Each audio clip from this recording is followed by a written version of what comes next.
Yo, good afternoon, people. Wherever you're watching us from, this is Day of Sports, the watch along game between Cameroon and the Guinea.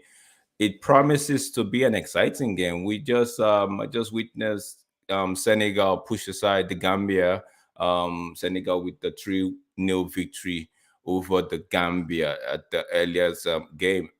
We've seen the likes of Egypt drawing 2-2 to Mozambique yesterday. Ghana, which was like a shocker yesterday, lost 2-1 to Cape Verde. Nigeria, the Super Eagles of Nigeria, actually drew to the Equatorial Guinea, and the host nation, Ivory Coast, put aside Guinea-Bissau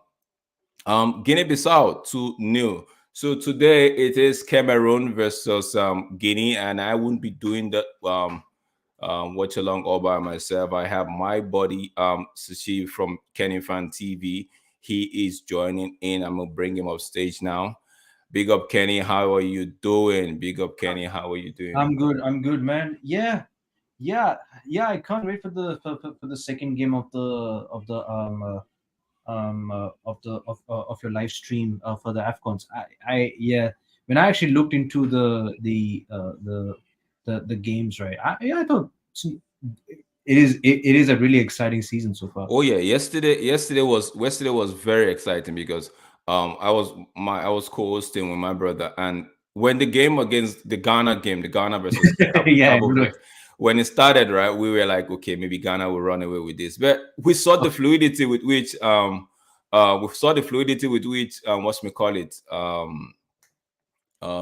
Cape Verde was playing in the first half, right? Or like, yo, could these guys just pull an upset here, right? But at the end of the day, though Cape Verde, I feel like Cape Verde should have won that game 3-1, but it is what it is. They won 2-1. Ghana were swimming lowly in the mud yesterday, and they're sitting pretty deep to the bottom of the group. Yeah, I know. Yeah, I know. Like, I know. Yeah, this will be the first time I have the honor to bring. Oh, he's the one you get. Okay. So today's game is between the Indomitable Lions of Cameroon, like they call themselves, the Indomitable Lions of Cameroon. If you don't know, I'm just refresh your memory. Samuel Eto'o used to play for Cameroon. Rigobert Song, even Abu Bakar, right?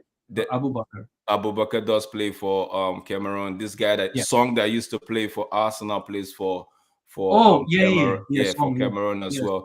So I've always liked Cameroon, right? Because when they play Nigeria, it's always the battle, right?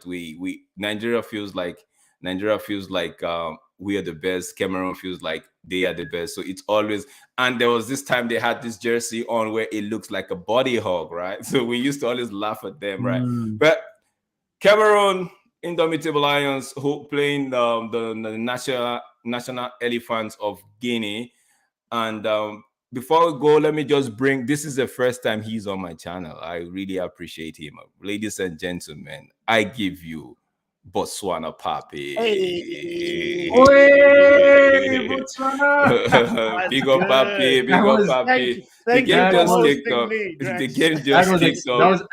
Yeah. The game just kicked off. It's just early days. So what I'm gonna come to Papi first. Papi, what do you think? Do you think what's the result like? You think we're gonna see something like the Ghana result yesterday, or you think it's gonna the thing about AFCON is it's so difficult to call, you know. I know, man. If you go for the simplistic answer and just go by name, Cameroon should win. You know, the Lions should chew them up. But the other thing is there's been upsets. And you know, Guinea, the underdog spirit, and you know, they could actually turn up and surprise Cameroon. And for me, I just want to see some action. I want to see some. Like yesterday. Okay, I don't know. You yesterday when we were watching the Ghana game, my brother was like, "Yo, man, I just want Cape Verde to win, man. Right? It would be like a spark because, like you rightly said, you don't know what to expect in the AFCON because first of all, when Nigeria was playing Equatorial Guinea, it was like it should be a walk in the park for Nigeria, right? But boom, it was a shocker. Equatorial Guinea took the lead, and we're like, whoa, what's happening here? Yes. And it ended up being a draw. Then we moved on to the Egypt game. I was like, okay, Egypt is going to see Mozambique. And 58 minutes, Mozambique was leading. I'm like, wait, what's happening here? What is going on? What's going on? Egypt were lucky to get the penalty late into the added time. I think 97 minutes, Mo Salah stepped up and equalized. And then I was like, okay, the Ghana game might be different, right? Then came Ghana and Cape Verde took the lead. I'm like, wait. Is there a script that these guys are actually reading that we don't even have an idea of? Is there a script that Ivory Coast actually passed around and said, you know what, this is how it's going to play this year? Also to add on to that, even though Cameroon are unbeaten in 8 home games, the last time Cameroon and Guinea played, actually the last 2 times, Guinea have won versus Cameroon. So it's not something that we should be looking like, okay, it's a walk in the park for Cameroon today. No. And it's funny because let me just pull up for those people that actually my African faithfuls. Let me just pull up the AFCON faithfuls. Let me pull up the starting 11 so you guys see, because names in there that I don't actually I'm actually saying, why is this person not playing, right? We have Anguissa, I know him. I know this guy. He used to play for FC Fulham. Yeah, so we have Onana, of course, is not starting because I think he's in the stadium though. Apparently, I know.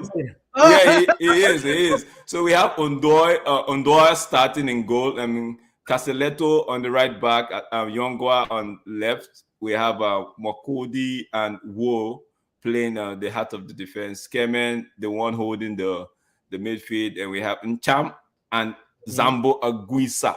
If anybody watched the World Cup, you should be familiar with Anguissa. Then in the middle, then we have Toko Ekambi. I like this guy. I like Toko Ekambi. Leon, he plays. Maghreb. I haven't really seen much of Maghreb, but I think Nkodu is a speed merchant, right? So that's Cameroon. Then for Guinea, honestly, I tell you no lie, I really don't. I think apart from Kamara, don't really. So they have Kone a goal. See, no picture for us. Conte a right back, Cilia on the left back, Antonio Conte right back. And it's not that one. Jinvia with Diakabi playing at the heart of the defense. They are playing a 4-2-3-1. More conservative, right? They have Konate and Moriba as the deep line midfielders. Kamara, I think, is playing the 10. Right wing, we have Gulaboggi. And on the left, we have Kamano. So Bayo. Yeah, I remember Bayo. Bayo used to play for, if I'm not mistaken, Bayo used to play for a League One side. Bayo used to play for a League One side. I think, I can't really remember. He's big though. I know. I think, yeah. He was at Le Havre AC, but he went to Lille. That's I think I'm right. He played at Le Havre, right? Le Havre and Lille. He didn't play at Strasbourg? No. Oh, okay. Yeah, I remember mistaking him for somebody else. Yeah, he he's in Liga. He's 12 appearances, 4 goals, 1 assist. On a K return. Like. That's at least that's his stats this season, 23-24. That's what I'm talking about. Okay, so yeah, it should be as what should we call it now? There's a man down for Guinea, I think. Yeah.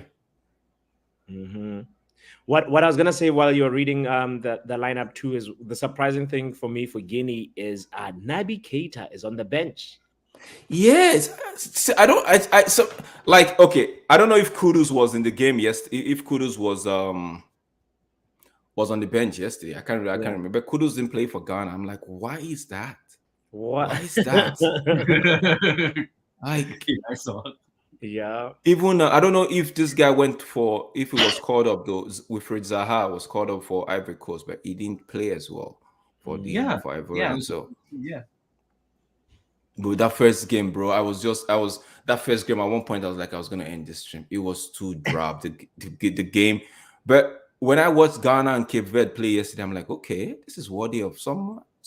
Even Mozambique, because I didn't do a live stream for Mozambique because of the United game, right? But when I watched the highlight later, right? I'm like, yo, man, these guys are actually playing Egypt, man. They actually played Egypt. Like they did, like, because I know Egypt. Ooh, that was a close one. Ooh. Are we going to see a Cape Verde Ghana game today again? Because that was a very good header, man. Should have just, directed. That was a good header, man. I think in my opinion, right? I think Ghana missed out on Thomas Partey probably.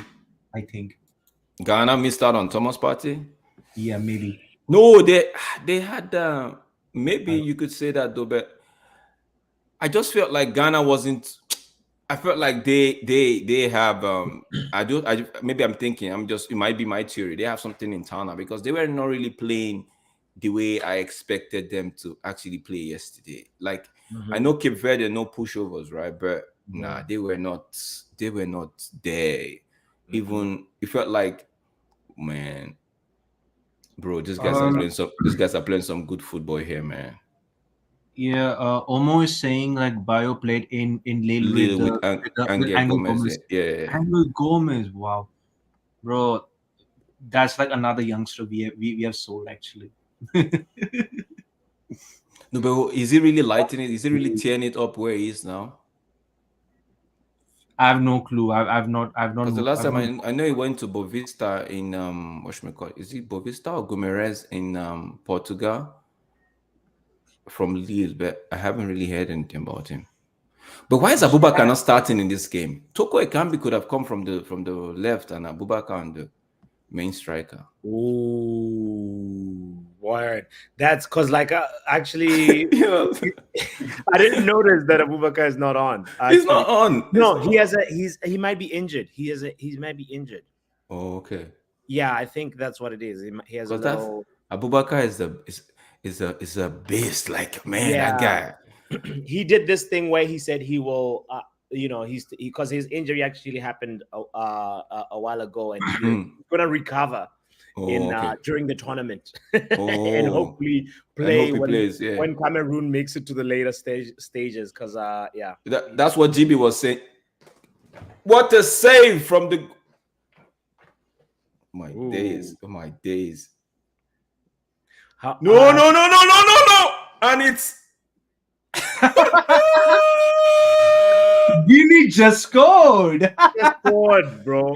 Guinea's just scored. There's an upset again. There's an upset again, as we all mentioned earlier. Wow. This is gonna be an interesting mountain for Cameroon for sure. Oh my! I think they are calling a foul somewhere. There's a player down, right? Some appeals. Man, you could join up. I know Omo. I know you. Say I follow my youth. Is it? I know. Almost trying to throw a slight. He's just doing it a little bit. Just the dig at the club. I get you, Omo. I see you. Okay. Daddy Rex was in the house. Oh yeah. There's a new name. Sancho's dad. That's his new name. Oh my. Yeah. So we can't blame Onana for that error, says Munch. No, but that was a good finish, right? That was a good finish. Yeah. It's not like he put it right underneath the goalkeeper because the goalkeeper came to close the angle, but he just put it on the floor. See, easy. Wow. Wow. The scenes from the fans as well. What are they trying to do? Are they playing out from the back? What is this nonsense? No. I think there was prior to before the goal, right? The keeper kicked long to the right wing. They lost the ball there, and the keeper made a save. Then the keeper made a save. Yeah. Then that guy, whoever went to like block the ball, got injured, right? And so maybe the keeper was anticipating that the referee is going to blow the whistle, but he didn't. He played. Till the whistle is blown. Now it's interesting. Yeah, not the favorite taking the lead or favorite struggling like Nigeria did against Equatorial Guinea. Like now, yes, I want to see good football. My brother actually called it yesterday. He was like, maybe the tournament would start slow and maybe pick up the pace as it goes. I think so, yeah. Nah, man. See, just like Senegal did not want to play. They didn't want any of those stories. The script, Senegal didn't read it. Senegal just said, screw that script. And we were not reading that. Put 3 passes, guys, onto the next one. On to the next. Bro. It's a good finish, though. Papi, who's your whatchamacallit now? Who do you think? Who are you tipping to win the thing? You know, just because of where I'm from, I have to go with South Africa right now, even though they're not. They haven't played yet. I have to go. We will be there. We will be there. You know, but no, you can't write them off though because. That was a close one. Anguissa, that was a close one, man. You know the thing with us. Oh, that was so close. I just saw it. I'm like a few seconds behind you. The thing with South Africa, let me see if I can. They have a very, very organized league. You know, actually, Samuel Eto'o was talking about this the other day, saying they actually have he considers it one of the best domestic leagues. South Africa Premier League, right? Yeah. They have because they have a lot of funding. They have, you know, their league is smooth. Yeah. Very. They've got a guy called Patrick Motsepe. I think that's his name. Sorry, I keep forgetting his I'm not familiar with names. But he's a billionaire. He's the guy that like actually when Barcelona went to go play in South Africa, he's the guy that was like that put him down. Yeah. He's a big tycoon and South African tycoon, and he is, you know, a champion for football. And with good investment, you can actually get your league to do well, and by so doing, your standard of football. My take is they have the play for the African Cup of Nations. They have players that's in their own league that could actually pose a problem for any of the players from the European scene, right? So why is this guy effing Cameroon, bro? Don't do that.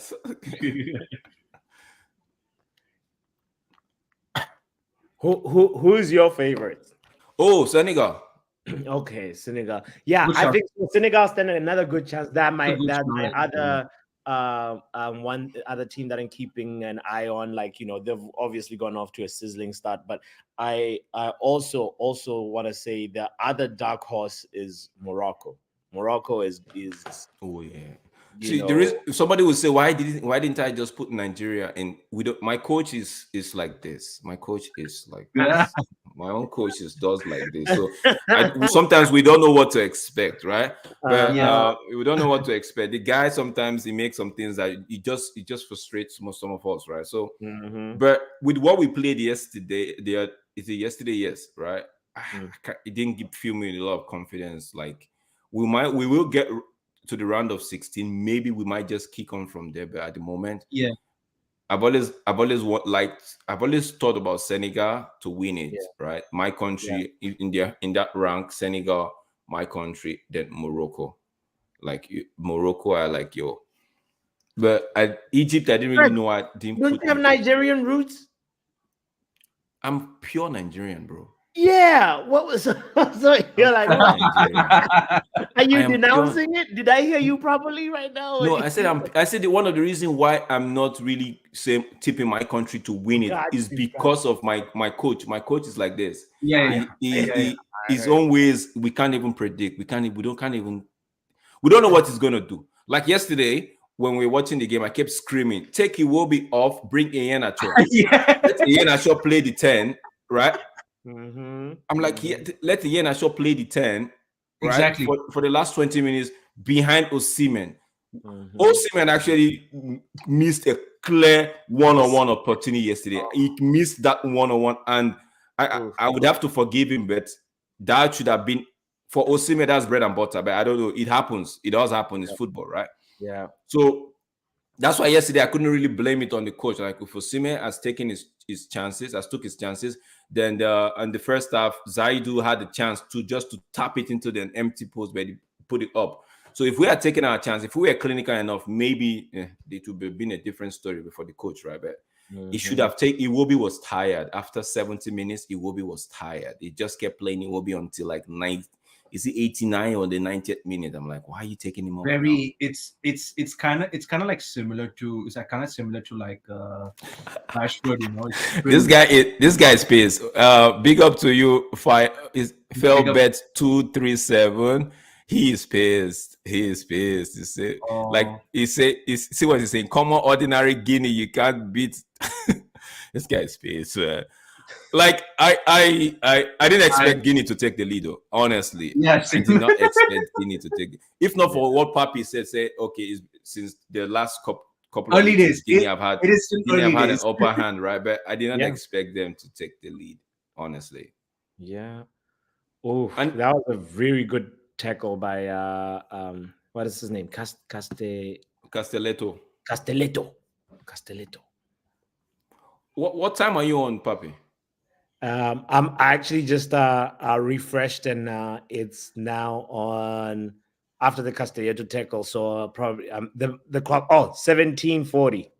Okay, I'm on 17:56. Let me go back 15 seconds. Oh, nice. So you should be on 17:52 now? Yes. Good. So we could scream together.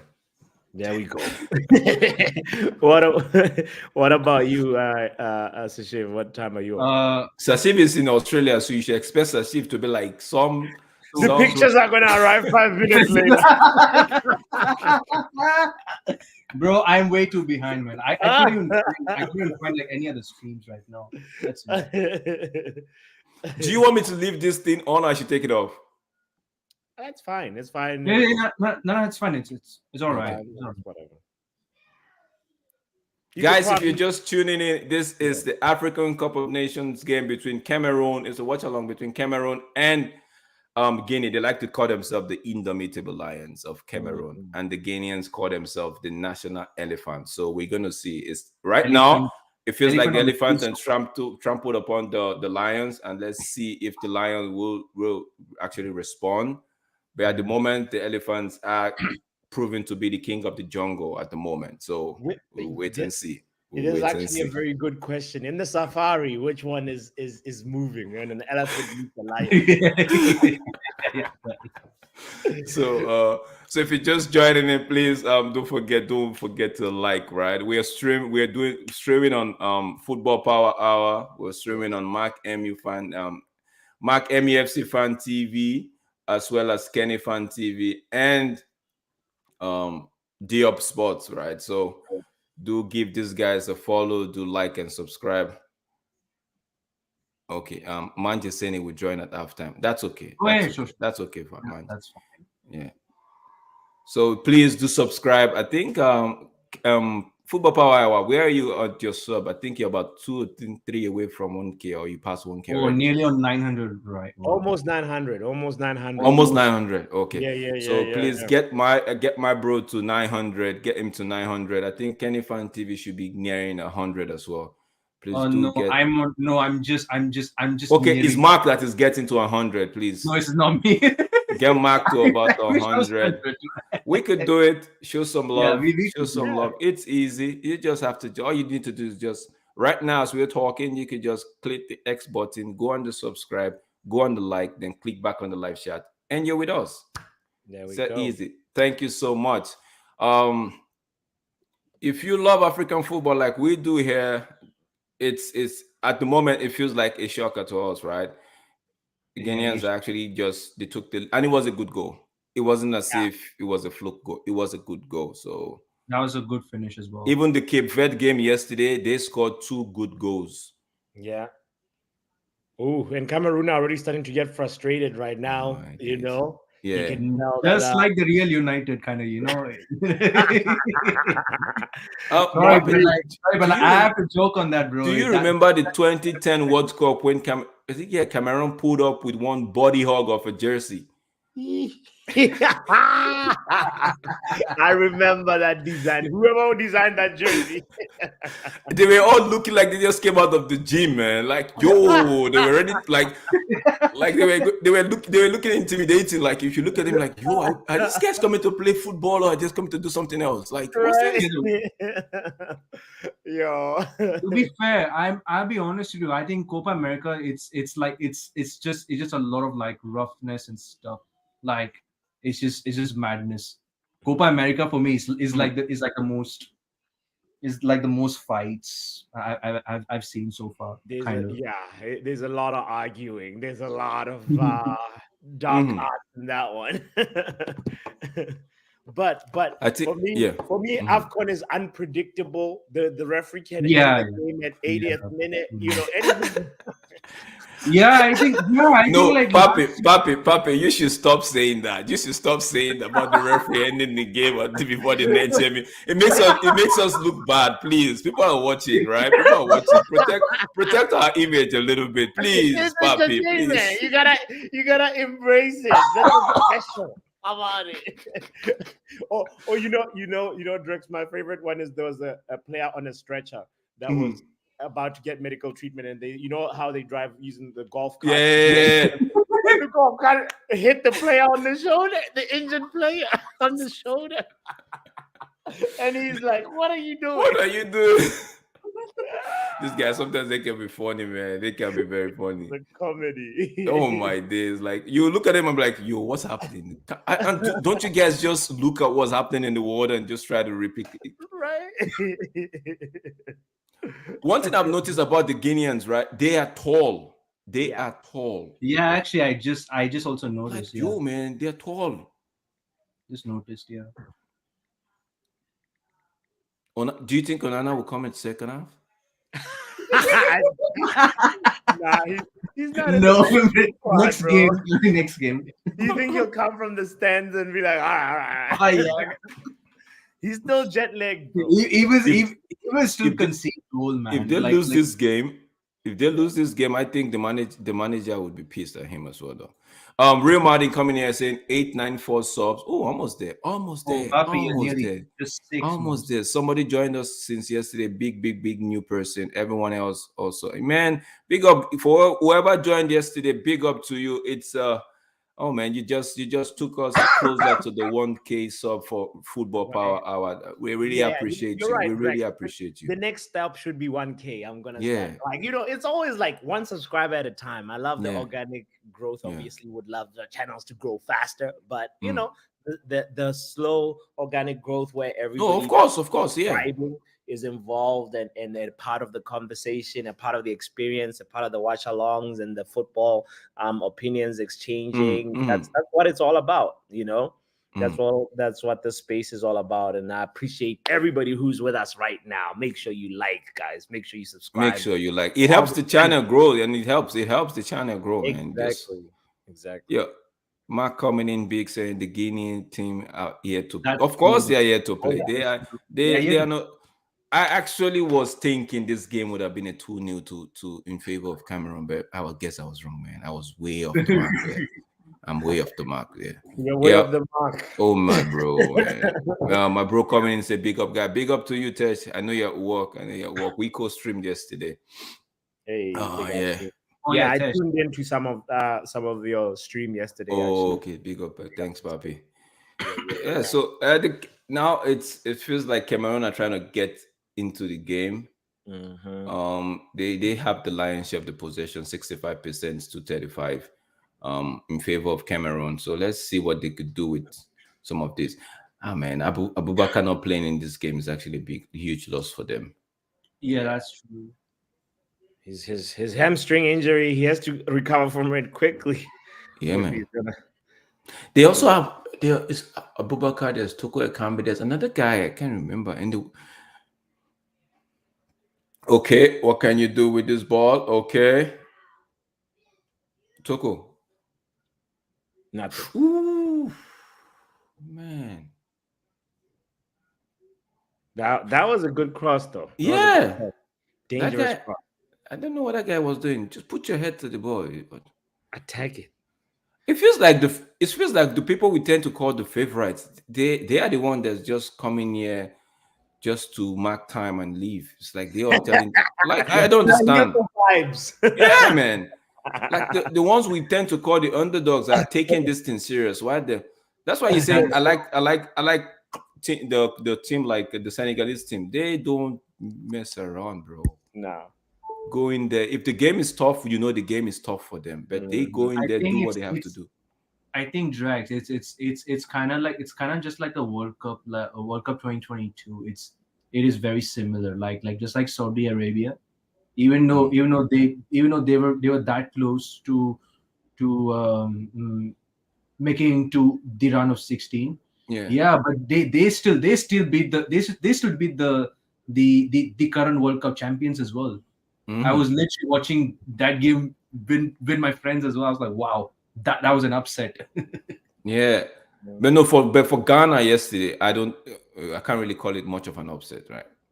Ghana no. Coming into this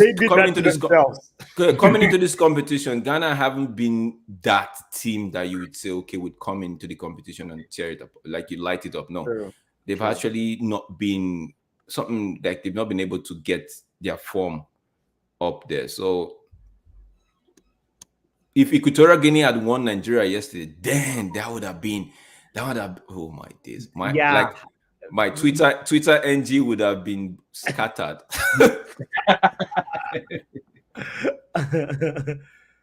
Oh boy. What's Rewarding talking to? Papi, someone's getting at you, bro. What does he say? Oh Lord. Damn. The piece I mean continues. It is quite a long road trip, real Walden. Hey, I need to find work at a pizza store now. Everybody. Oh man. Wow.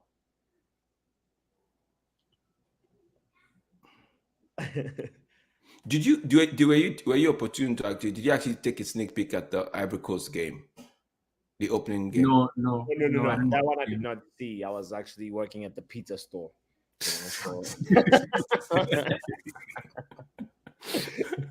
That game was man. How I managed to see that game through, I can still tell you, man. Like Ivory Coast were doing their own. Guinea-Bissau were just playing as towards the end of the game. Yeah. Towards the end of the game, Guinea-Bissau actually had chances, but they just couldn't take it. The captain was trying to orchestrate things from the middle, right? But yeah, the forward line was just blunt, man. It was too blunt. Because actually, so now Guinea-Bissau is what, fourth in? Yeah, Guinea-Bissau. Yeah, that's the group where my country is. Guinea-Bissau is fourth. You guys are third. Yeah. My brother was screaming yesterday. Don't these guys realize that we are third? We are third. I'm like, bro. I just saw your group. I'm like, we're third. Okay. Mm-hmm. Oh, let's see what this people. What was that? What were you thinking? Uh-oh. It's not Onana in goal. Don't try that lob.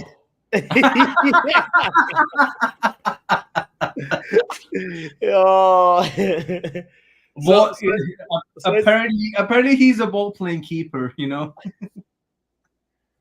Try that lob though. That was a good lob though. Oh, what was I gonna say? Like the it looks like Guinea's playing counter-attack FC. Yes, that's what I think that's what they're doing. They soak the pressure. Yeah. Soak pressure and then try and catch Cameroon on the break.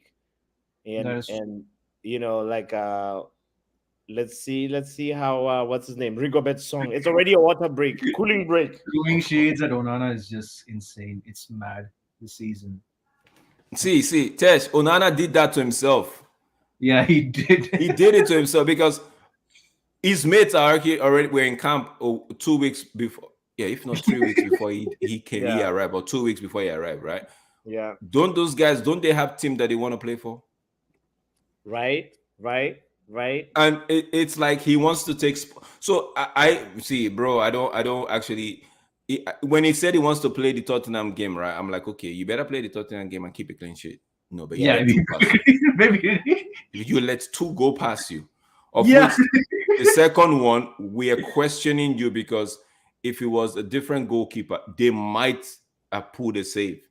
So let's Onana until Onana. I know we're not overflogging him. I don't think so. Do we? Are we overflogging Onana? No, I don't think so. No, it takes a special kind of record to concede over 50 goals in half the season. Half the season. He just wanted to get over 50. I think now he's at 51.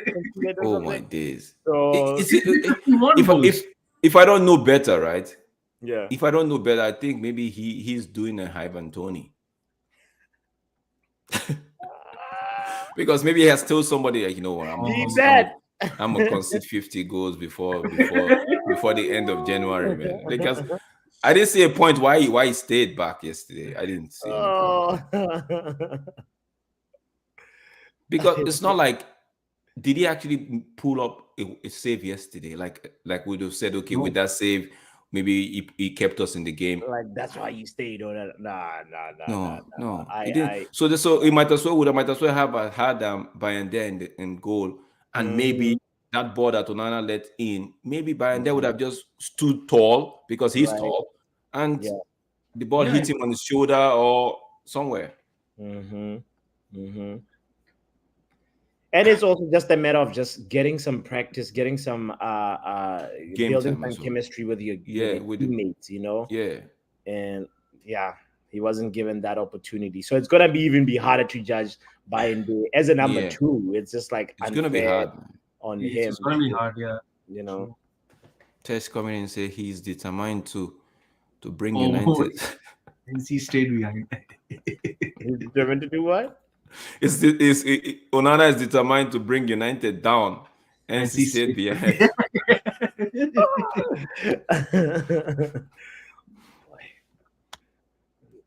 Yo, this game, he might end up looking like the Ghana game. It's what, 33 minutes already, and I don't think Cameroon has had a shot on target. No. Really? Wow. No. They've been trying to carve out the chance, right? An opportunity, but it seemed the back line of the Guineans, they're not just having it today. I guess they're playing like 3-5-1 or something. I think they're playing 3-5-1 formation, I believe. All right. Oh, I think 4-5-1 or 3. Yeah, I don't know. Yeah, 3-6-1 maybe. No. The Gambia is playing. You could actually say 4-5-1, which is like 4-2-3-1.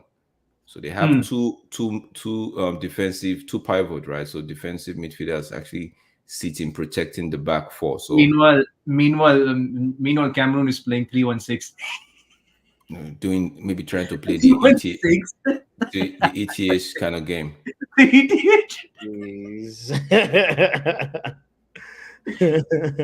Stone Cold Steve Austin settings, bro. Cameroon might get a goal, but I don't know. But I also don't know. These guys are tall. Yeah. I have to ask my friend that's been to Gambia to Guinea to ask him. Especially that number 20 guy. He looks really tall. That all bounces. That's how that's how the coach selects his players. He's like, if you're tall, come this way. He's making like the Sean Dyche type of Burnley. You remember? Yeah. Huge, tall, long people. As long as you're tall, you fit. That's one criteria. Shay, big up, man. Hey, shout out to you, Shay. Big up, man. Good luck to your game against Palace. It's going to be tough. Is it today? The weekend? Weekend, yeah. It's in a weekend. Palace have lost. Palace have lost only 2 players to this AFCON. I think 2 or 3. No, I think it's just Jordan Ayew, I believe. Oh really? Just one? I think Jordan Ayew and maybe Schlupp. I think Schlupp, because I think Schlupp is Ghanaian. So yeah, I think it's 2 players. Yeah. So I think they will still have Eze and Okay, Cameroon on the attack. What can they do? Give him nice. Defender stepped up real good. That's good defense. Story of the day: good defense by Guinea. Yeah. good defense. Defense. Mhm. Oh my days, that's a good flick. Okay, find the man. Good. No man, what were you thinking, bro?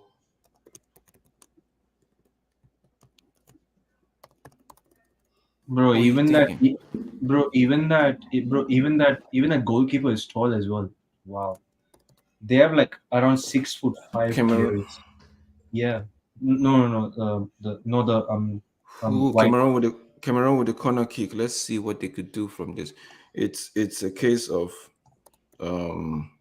Spurs getting corners yesterday and it felt like penalty. Like according to my body, what's his name? Omo.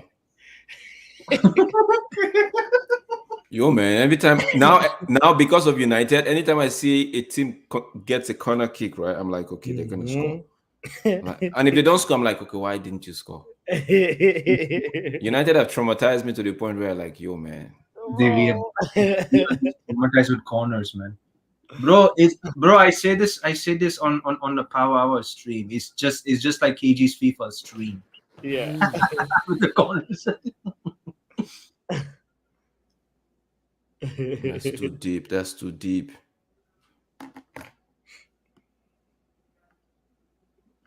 What's this? Everton and Forest have been charged for breaching Premier League. Oh Lord! Oh my God! They're charging the wrong people. I just feel bad for them though. Like, why they not even? You just knew City are just really gonna get away with it. No, City. See. When we say City, you say City are gonna get away with it. I look at it from the point of view of they're actually doing all of this so City can hide. They're actually coming at people like this, so there will be no hiding place for City. Yeah. Because people will be like, okay, you did this to Everton, you did this to Forest, right? So how is City? Then they would go to City. I'm like, you see, we can't do anything. You'd have to, So that's how I see it, though. I might be wrong. No. It is that, and I think it's partially. It's like it takes time to go through all those 115 charges. So it takes time, yeah. That is true, especially people that have been the clubs that have been reprimanded have done like fewer. Maybe let's say 10 or 5. So it's easier to go for 10 than 115. Right. That one that's still drinking coffee and it's on the table. And they have and guess what? They have interns doing it. So interns are just so the interns actually don't know what they're looking out for, but they're just doing it. Keep them busy. Just keep them busy.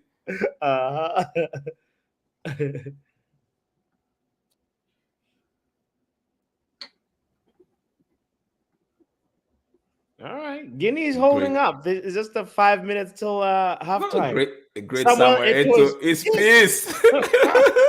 I feel mad pissed. I feel a little bit pissed, but look at how Samuel Eto'o is fat. It's big. Yeah, that's the AFCON all-time top goal scorer. Right, man. That guy knows how to. Oh man, like we don't.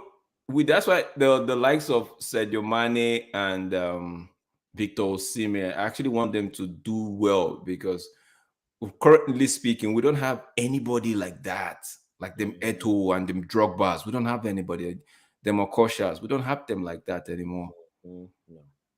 Yeah, and we are just kind of relying on that young kid, and who's just in his 20s at the moment. Okosha, if Okosha was coming at you, It's either you're going to go one way. Austin JJ Okocha. Oh man, they say he's so good that they had to name him twice. JJ Okocha. JJ Okocha. Who would you say is your all-time Nigerian favorite player?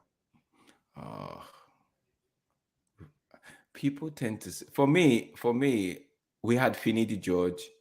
Mm-hmm. We had it's still Okocha because it's still the one that actually would like you get you off your seat, right? We had other players. We had Oruma. We had we had Olise, Sunday Olise. Sunday Olise was a beast of a defensive midfield. You can't go like that guy. Did you just see how this Guinea dribbled that guy, right? Yeah, bro. Who's this kid? Yesterday it was Cape Verde just defiling the Ghanaians, just not making them at ease. Yay.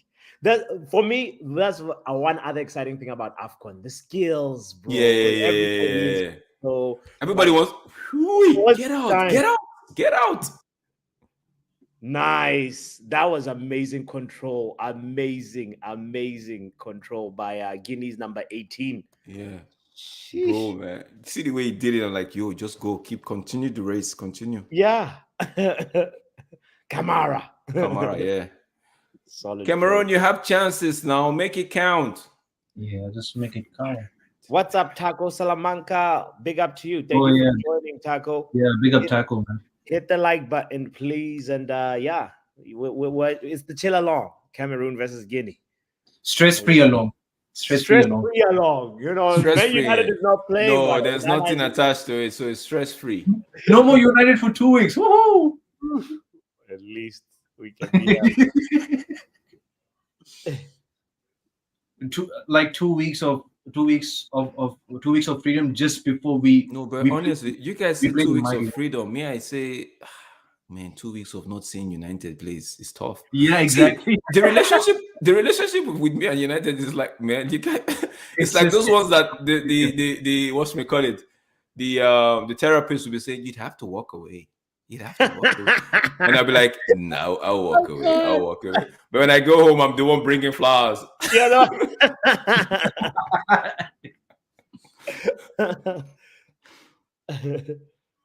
That's funny. Okay, straight. Ooh. Keeper's ball, easy. All day, every day. Magri, I haven't really seen you in this game. Yeah. I mean, we haven't really seen. I haven't seen any Cameroon players impose themselves really. Like, true. So even in Guisa that knows how to control the midfield, I haven't seen him do anything. That's true. Same. I want to ask one question. Yesterday's game, there was a pullback. There was this hold right? on Genasio. Was that a penalty, guys? Yes, has to be pen. But in normal standards, not a penalty. But with this year's refereeing standards, it should be. Of course, because if it was outside I always used to say this, if it was outside the 18-yard, they would have blown that as a foul. They would have called it a foul. Yes. Because why I remember that now, because the referee just called a foul on holding right now against Cameroon, right? The Cameroonian player was actually holding the Guinea player, and the referee called it a foul. I'm like, okay. So I just remembered yesterday's game. I'm like, Ngari, let the ball go, man. Magri, let the ball go. You held it too long. That's what. He's on the floor now. Let the ball go. Put your left foot to it, and man. Yeah. About to go into edit time. This first half flew by so fast. It's already. It's like. If this was our Ivory Coast game, Ivory Coast and the Guinea-Bissau game went, I would have been okay, but he didn't. There's one first half felt like an hour, second half like 2 hours, man. I'm like, what are these guys doing?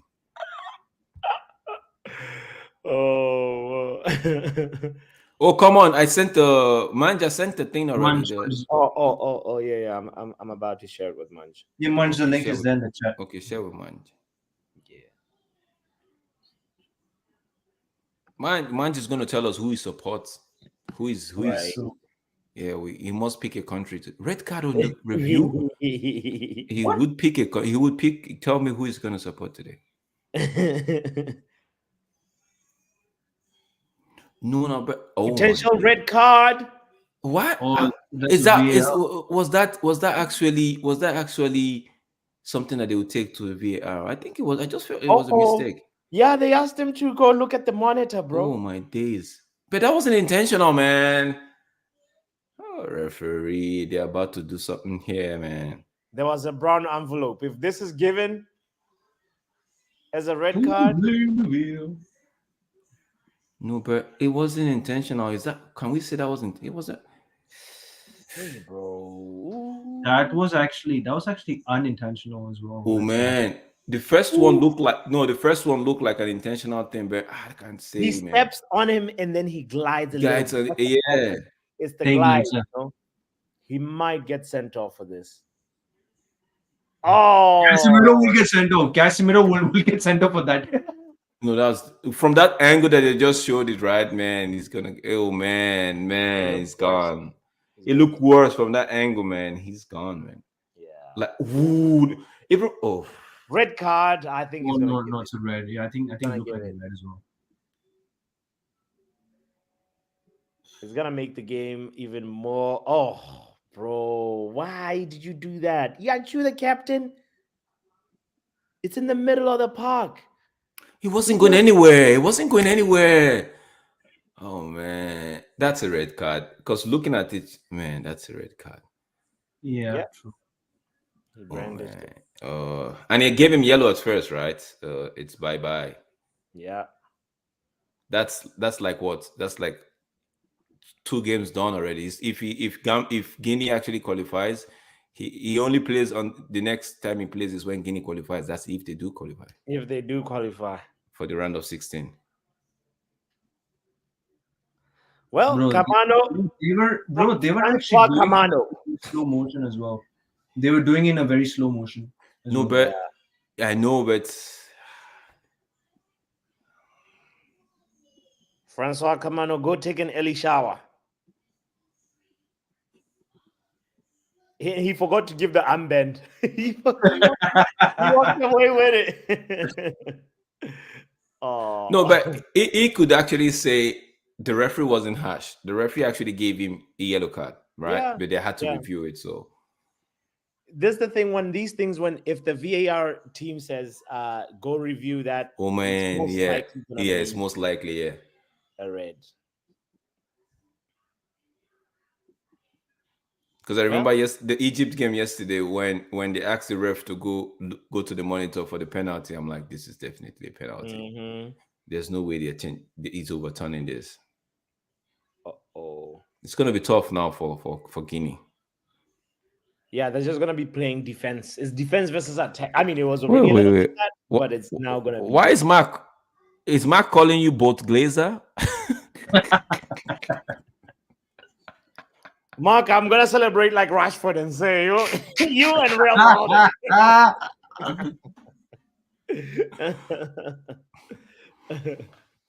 Why didn't Rashford do the thing yesterday? Why did he have to do this? Like, yo, man, just go give us your. Yeah, you could have done the normal celebration. I wouldn't mind that celebration. I like that. I like it from last season. I don't know why do you do that. It shows us where his mind has been. He's been listening too much. Yeah, he's been listening too much. Yeah, that's why. Yeah, you're right. You're 100%, man. Probably. You should have just done this and said, "Yeah, I'm still keeping my concentration." Or even do the Harry Maguire. Yeah.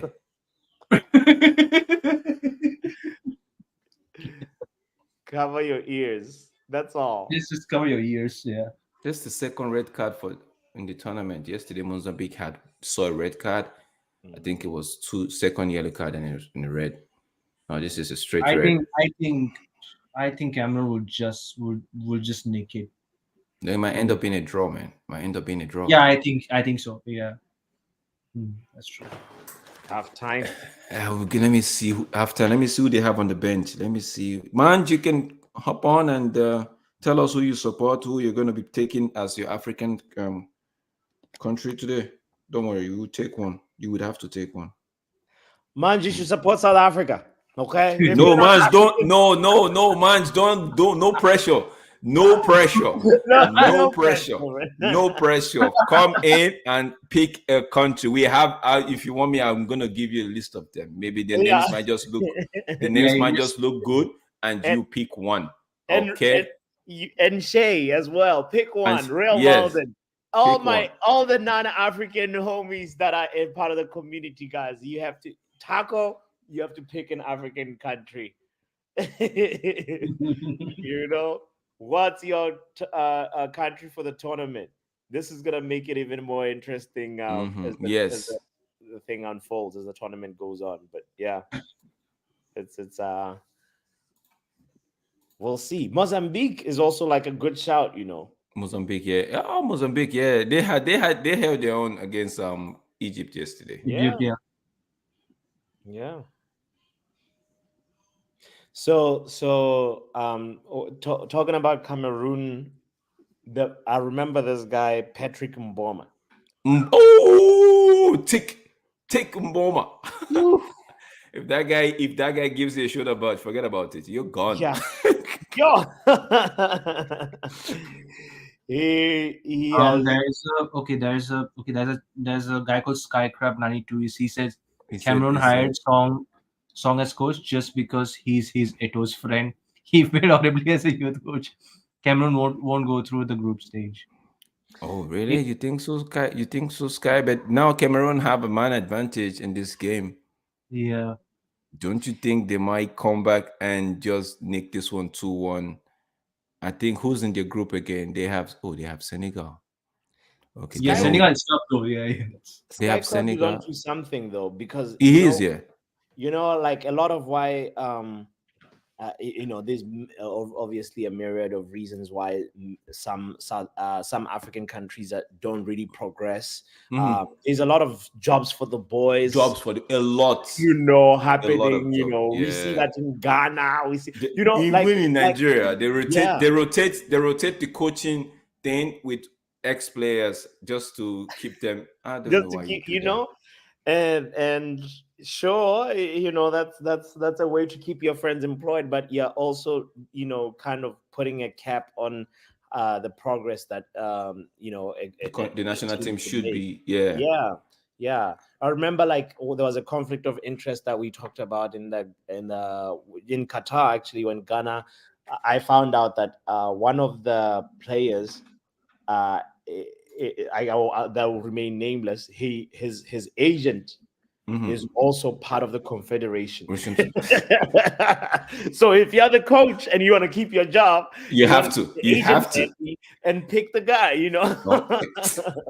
It's not helping. That's one of the things that hurts the African football. Yeah, thing. It doesn't help the fact that they just do too many. It's too much job for the boys. It's too much. Yeah. If it was just a rare case, then we could say okay. But this one is just. I think Sky Crab is actually a Cameroonian. I do, from the way he might sound like he, because I also know, I'm thinking this guy too that came in at first.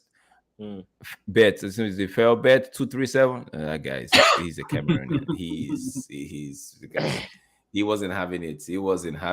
Like myself, I didn't expect them to be trailing in this game. I felt like okay, maybe worst case scenario, a draw, but now they have a man advantage. Let's see if they could actually make it count, because another game. I don't think I'll be doing the watch along for the Algeria Angola game because I have another commitment. But that game, it looks like, it might be a tough one as well. It might be a tough one because Angola in recent years, in the past 3 years, they've been stepping up. They've been stepping up their play. They've actually improved in terms of their performance, right? So yeah. this is kind of funny. We're at the halftime mark, guys. Like, I would say Guinea hasn't done anything ever since they scored. Honestly, honestly, it felt like the no disrespect, but it felt like the Eddie Howe kind of thing. Just could get to go and sit back Get and the wait goal, sit back, and relax. and relax and see. Let's see and what these guys are made of. If they right, break us down, fine. If they can't, then we win. then we win. And it's gonna be interesting, especially in the second half, because Cameroon has to go all out, and if they go all out, sometimes they might end up also Open the back door, making a open the mistake. They open the back door, and these guys might just capitalize and go 2 goals up. Yeah, which should make Group C interesting at the end of the day. But yeah. I also like, I guess that for me, that refereeing decision is like, he gave a yellow and we should have just kept it a yellow. Anthony Taylor would allow that. I think I should have. Yeah, I think I agree with you. He should have just said, you know what, I let it be. I just let it be. But it's a controversy is what we love also. So let's it's gonna make the game even more interesting. But the goal Guinea scored, it was the Cameroon player that actually passed the ball back. True. Yeah. And I don't know what he was thinking. Okay, let's hear Manj. Manj, pick up Space Jam. Space Jam in the building. How are you? Space Jam, man. Space Jam is chilling today, man. No stress today. No stress. We are all in the space. We're all in the space. Okay, man. We're not gonna waste time. We're not gonna waste time with this. Before you get corrupted, let's just go straight to this. No wasting of time. Let's just do this. I don't want anybody corrupting you. You have to pick one right immediately. Can you see my screen? Yeah. Okay, now there's Ivory Coast, there's Equatorial Guinea, there's Nigeria, there's Guinea-Bissau, Cape Verde, Egypt, Mozambique, Ghana, Senegal, Guinea, Cameroon, Gambia, Algeria, Angola, Burkina Faso, Mauritania, Mali, Namibia, South Africa. Yeah, South Africa. See, if Manj goes for South Africa, then I know it's pressure. Then I know Papi has something on him. Papi has a video of him doing something wrong, and he didn't pay me, Yeah, so let me just finish this now. We have DRC Congo, we have Morocco, Tanzania, and Zambia in this competition. So you'd have to pick one.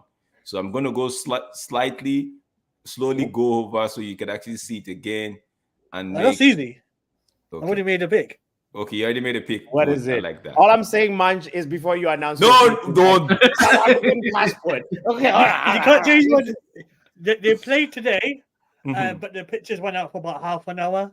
You know which game I'm talking about? The 2:00 game. Oh, the Senegal. Yeah. I picked Senegal from the start. Oh, you picked Senegal for instance. Okay. So you are so now it makes it interesting. So you are Senegal already. So we know Manj is Senegal. Okay. Yeah. So right. Manj picked the easier one. Right. Okay. Yeah. So Kenny Fan TV should give us his own. Yeah. Manj picks Sadio Mane, innit? You know what I mean? Sadio Mane. That's it. Which one are you going with Kenny Fan TV? And you can't pick Senegal. No, you can't pick Senegal. We want a different nationality. I chose, like a few weeks ago, I chose Nigeria. Oh, you chose Nigeria. Okay. So I have a Nigerian. You chose Nigeria by yourself, not me. I didn't influence that. I didn't influence that. So you chose Nigeria. Okay. I did choose on my own. Don't. Yeah. There must have been a conversation before the stream started, but it's all good. All good. You know. Okay, Man just changed his name to Senegal representative. That's good. So, Man, have you been watching this game? So, we would like to hear what you think about the first half, if you actually watched it. I watched I watched like the few opening 15 minutes. I watched it here and there because I'm doing some stuff. First of all, can't blame Anana for the goal. You know how they do. I think Cameroon saw the defending that Ghana had last night for the goal that they conceded. But overall, that sending off for I think the captain got sent off just now. Yeah, the Guinea. there's no excuses now for Cameroon. They must come back and win. Yeah, They true, must. true. They must come back. They must make it take advantage of that numerical this that they have already. Advantage, So yeah. yeah. So yeah. I okay. You watched the Senegal game, right? Yep. Well, Of some course, of I it, know you. apart from the Some of pictures. it, yeah. I know some of these pitches, man. You can't actually. Yeah. I zoom out like the one Ghana played on yesterday. It was a good pitch. It was a good pitch, and I Yeah. feel it's like the whoever owns that, whoever is home to that pitch, like the club side, actually took care of that pitch. I don't think it's the government that's doing that. The government would just put some money into it, and everybody would do what they have to do, right? The government select some stadiums and do what they have to do. But I think the whoever is playing on that pitch, whoever is home to that pitch, actually is invested good. That pitch was good, and you could see how how it affected the game yesterday. But the Ivory Coast game, Ivory Coast and the Guinea-Bissau, that pitch, my days, bro, man, Oof. I don't understand. I don't understand. But like you said, Cameroon must win now. They must go ahead and win. Yeah. But if you follow African football like some of us do, you know that it's not set in stone. Yeah, exactly. They could actually go and consider another one and start looking at the pitch and be like, yo, it's the pitch, it's Onana, it's the coach. This guy, I would love to have this guy, or this guy is like, trust me, some can't take advantage of nothing. They might still lose. Yeah, it's African football though. Mark could actually come and give us his own country. I think Mark could actually pick a country too, though. Sky Crab really holds this opinion strong to heart that Cameroon. You saw the comment earlier from Sky Crab, yeah. saying if they really wanted an African or Cameroonian coach, like they claimed, they could have hired an established coach from the National League that has achieved something. True, Big though. point. It's see, that's why I said he has, from the way he's talking, you could tell he has more knowledge about what's going on inside the Cameroon Football Federation. Like he knows what's happening. So for him to be calling out, he's like me. I don't like my coach the coach of Nigeria. Like I see him, like I don't see him like a great tactician, right? I still feel like they have, like from the top, it's just like United. From the top, there's some sort of pressure that they exert on them that they can't really walk. They feel like they're working with their hands tied behind their back. They have to make certain decisions to please some people. I think that's one of the disadvantage, or one of the things that's actually hurting the African football. There's too much external pressure on the coach. Right, you'd have to pick my boy. You have to pick this person. If you don't pick, so you imagine they're calling up somebody and be like, this person is past it. Why is this still in the national team? And if you know that somebody from the top has called and said this guy has to be there. Yeah. On the side of Rigobert's Song, though, I have to say, Sky Crab, Song, whatever, great. We know was a great defender, great defender. But we know the formula: great defender doesn't always mean great manager, right? Great, no, of course, 100%. Wayne Rooney's taught us that. Henry has taught us that. A lot of people. Frank Lampard, etc. The list goes on. But the thing about him is what's interesting now is that Rigobert Song started as assistant manager for Cameroon in 2012. Yeah, and then he became the assistant. He became the manager for Chad. And he was also assistant manager of Hugo Bruce, who's now the Belgian coach, who's now the coach of South Africa. Yeah. So he should be able to. One can say he's had his experience though. Yeah, but the thing is, like, if Cameroon make it out and South Africa make it out and they meet, that'll be all gonna make an interesting matchup. When former assistant meets the head coach now. Yeah. So And if you look at in Cameroon, Rigobert Song also coached the under 23s and then and then the national team. So he doesn't have a ton of experience, but he also is, you could say that if he's been there since around 2012, he's been sort of in the dugout learning the field. He should have learned something by now. Should have. So tomorrow South Africa plays. I don't know if Tomorrow South Africa plays. And by the way, as a player, you know that he was at Liverpool and West Ham and Galatasaray. He was a good player, though. He was. But like you said, being a good player doesn't automatically mean you'll be a great coach. No. Exactly. And there must be something in there that we are not privileged to, that Sky Crab actually knows that. Because but he did do well for them in the World Cup, though. He did. We shouldn't take that away. He did well for them in the World Cup. So maybe that's why they still said, okay, stay on, right? Yeah. And this time around, I mean, Sky Crab, if he loses to the Guinea coach, his name is Kabwa Diawara. Diawara has only been coaching Guinea since 2021. He's only got 21 matches under his belt. Just 3 years of experience. Okay. He just 3 years, 3 years. So no, but what would you say? What would you say about Chris Hughton losing to the coach of Cape Verde yesterday? Okay, and the coach of Cape Verde is actually from international, right? So it's not like it was hired; they was from Cape Verde. So, Tacos and Xavi is also on that list of failed managers. Field manager, yeah. I mean, like last season he has won the league title, right? For 5 seasons. Xavi? Xavi, yeah. Yeah. Wait, did he? Who won? Yeah, he did. It was Barcelona, right?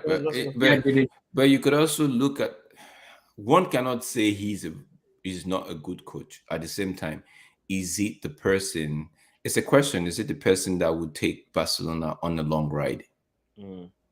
That's true, though. So if Barcelona are actually going to hold on to him in terms of, okay, he will take us, and they believe in him, and they should maybe provide him with all the necessary tools that he need. But they released a statement yesterday saying, we are behind Xavi, blah, blah, blah, so like a little statement of confidence to say, this blip of being destroyed and annihilated and embarrassed. Yeah, I did actually watch the highlights, man. Yeah. There was this photo where where Jude Bellingham, Rodrigo, and Vinicius Jr. They were like they were like holding a trophy, and then they were just showing the what was that game name? Was yesterday the final? It's called it's sort of called like a Super Cup final. I don't know. Super Copa. Super Copa. Oh. Yeah, I'd probably say Super Cup final. No, but his team. Okay, the second half is started already. His team the way they were brushed aside, man, it was too easy. Yeah, too easy because Barca. But that's football, though. But that's football. Real Madrid. Anytime there's something like a cup at stake, they give their all. They play like it's something that we've known them to know how to do, right? So and that's what I want my club to actually get to.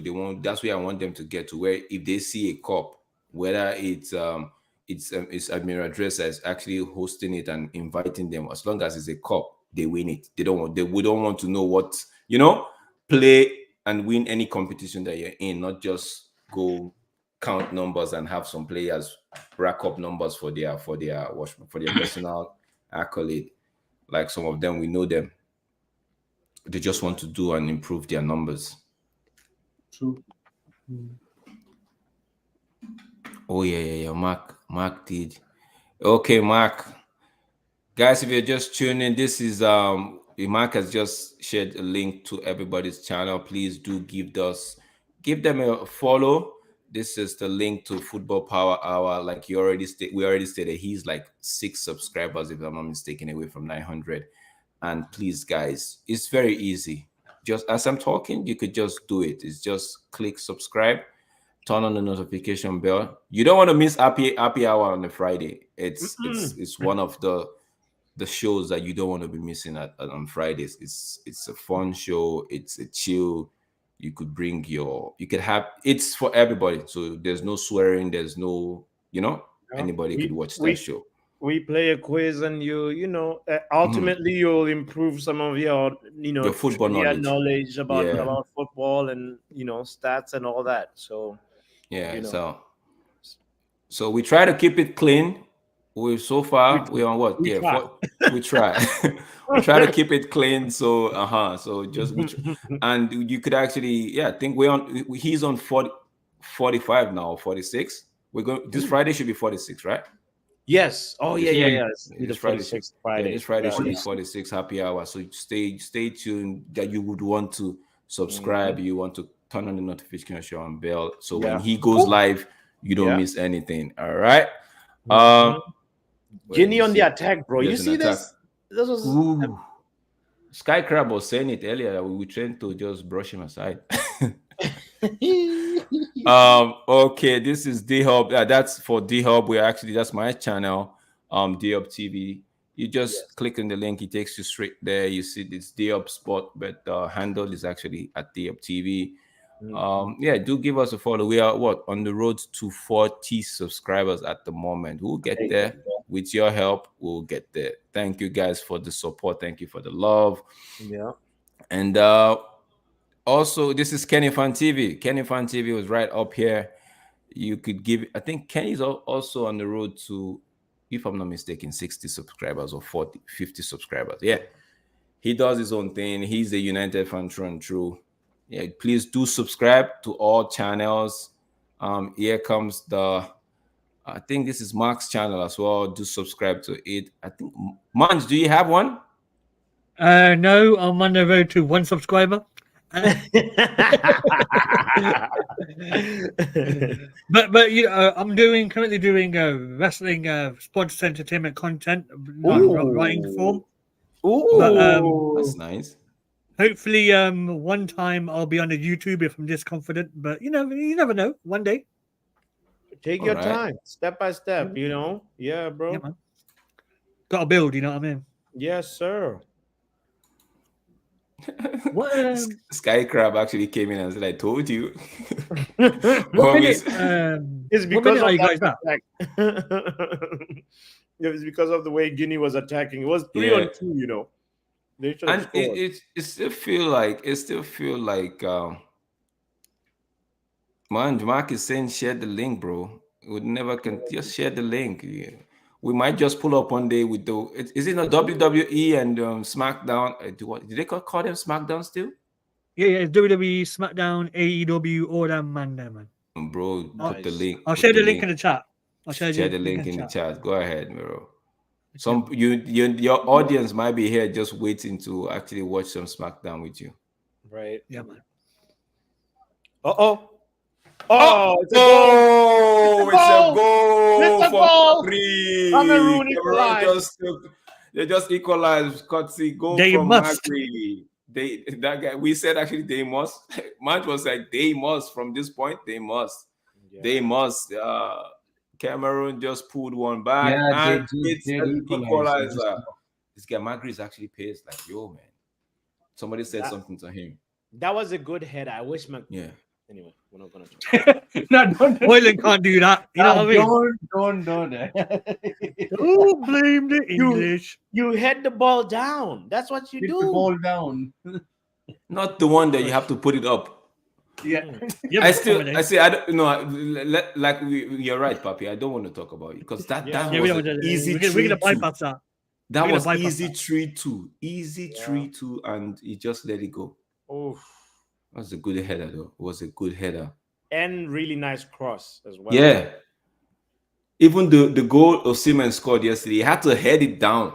True. Head it down. Yes. That is so basic from a striker as well.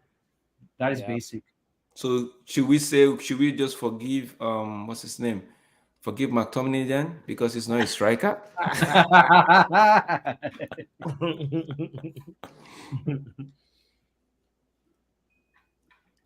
Lumen says, will Papi discuss his personal life with us once he reaches 1K? Sure, we'll do a Q&A. I'll tell you all about the pizzas. The different flavors that they have. It's a different flavor. Deep pan, thin crust, Man, you sound like you're in the know. You know so much about this thing. Do you manage one? Hey, listen, I just had a pizza at half time. You know what I mean? Box and deliver it though. Pizza connoisseur, my man. You know what I mean?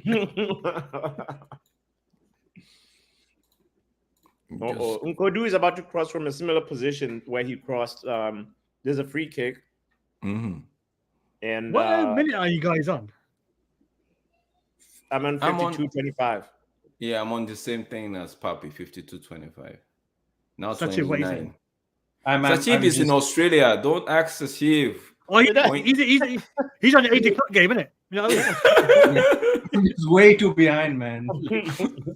I'm just around like, Go on. I'm just around like 2 minutes behind, just approximately. Sky Crab, I'm just let me see if I could poke Sky Crab a bit. Are you okay now? Or do you still 53-20? Some mid. So what's better for anyone? The pictures have to cross the ocean before they can get to Sachib. And another I'll reach the ocean. Yeah. And somebody has to load it on though. Yeah. Oh, nice. Another. Oh, okay. They have. Now they're in the private chat. Somebody's good. Because they need to win this game. I think the next game is against Senegal. They have to That's win my this team. That's your team. We'll be there. team. We will be there. Sadio Mane. Best in the world. He's the best player in the world. Oh my days. Are you serious? Are you serious?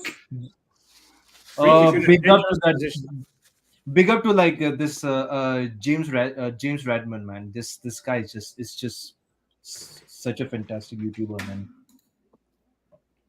Really, absolutely fantastic YouTuber to watch.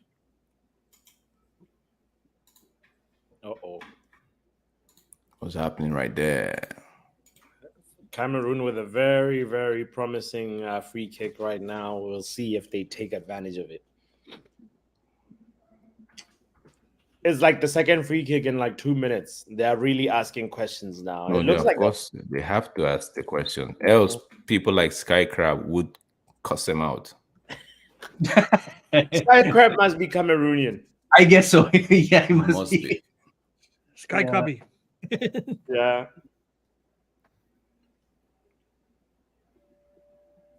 I was watching Asia Cup the other day, right? I didn't know India had a team. I was like, what? They do. The Indian Football League, or what they call it, it's a good league as well, though. Because I just watch cricket, and it's such I'm like, yo, they ain't gonna do nothing in football. Well, okay, they lost. Fair enough. Is it the IRL they call it? I think so. Indian Football Federation or something like that. Sort of, I'm not sure as well. I've not. What was that? What was that free kick? It was a rocket. It's Bruno Fernandes. No, don't say that. No, please do not bring that up, man. This is traumatizing right now. Is this very unacceptable? This is unacceptable. Highly unacceptable. What was that, bro? Bro, just Conte, man. Wait, is he watching this? Is he playing on the same pitch as what we're watching? Because it seems like he's aiming for the TV. For the fans. He's aiming for a banner. He's watching. Like he's aiming for his YouTube channel. He's seeing himself on the big screen, so he's saying, "Okay, maybe that's what I'm supposed to put the ball." Oh Lord. It looks like there's been a tactical substitution by the Guineans, yeah. Diawara. How about Diawara? I think he was from. I think Diawara was from maybe West Ham before. I think. No, don't do that. Don't do that. No, don't do that, bro. Don't be doing things like that. Yeah. No, as a player, he played at he played in the Premier League as well. He did. He did. As far as I remember, yeah. West Ham and Arsenal. And Diawara. And PSG. Really? Yeah. Wow. So if he ends up getting a victory over Cameroon, he's not a bad coach then. Yeah. Marseille as well. He played in Bordeaux. Wow, he's so accomplished as a player. Wow. Same agent as you promoting then. Random clubs. Yeah. I can't believe. No. Yeah, Supermoting. Let me even check if Supermoting is on the bench because Supermoting is supposed to be in this team. I didn't see him on the bench. I would have recognized. He got the same flight as Onana into the game. No. He was carpooling with Onana. You know, Onana had to drive 150 miles to the stadium. I never heard that. Yeah, I was like, what? Are you serious? Yeah. The bad weather just like, is trying to help Cameroon. That like the gods are like, bro, you ain't coming here. You ain't doing a United here today. You're not doing what you do at United here. I'm actually a little appalled that Rigobert Song was gonna allow that sort of nonsense. Like, come on, bro. Like, this guy was he really going to allow it? I think he was gonna allow him to at least be in the match day squad. I don't know if he was gonna start. No, because if that would have sent some of the Cameroonians into something else. Like they would have been pissed with him, though. Yeah, it's not like he's lighting it up at United. So why take the risk?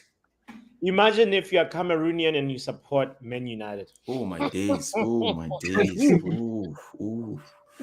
It's like back then being a Nigerian and you support Arsenal back then. Ooh. Yes. Yeah. People would skin you. They would laugh at you like they would skin you, man. Today it's like being from Ghana and you're a Chelsea fan. Oh boy, it's not a good time. It's not a good look at all. Even yesterday, my bro was like, "Oh, Nigeria drew. I hope Nigeria are not gonna draw." I'm like, "Oh man." And we ended up drawing. I was like, "Oh man, two teams we supported. Oh my days, what is this?" Like, I said, look on the bright side. At least we didn't lose, because if both teams, at least.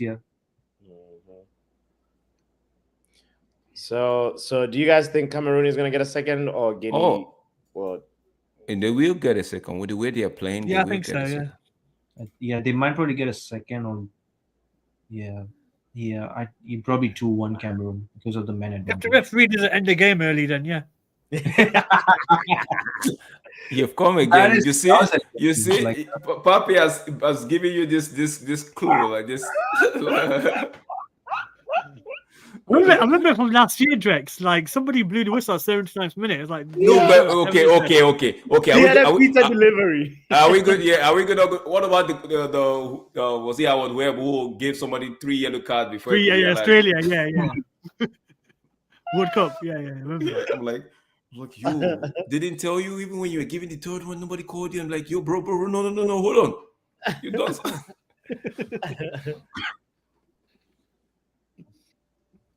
Put the ball down. Put the ball on the ground. That's one thing McTominay does that I hate a lot. You give him ball on the floor, he wants to take it out. I'm like, why do you do that? Who do we want next round, Eastleigh or Newport? I actually want Eastleigh.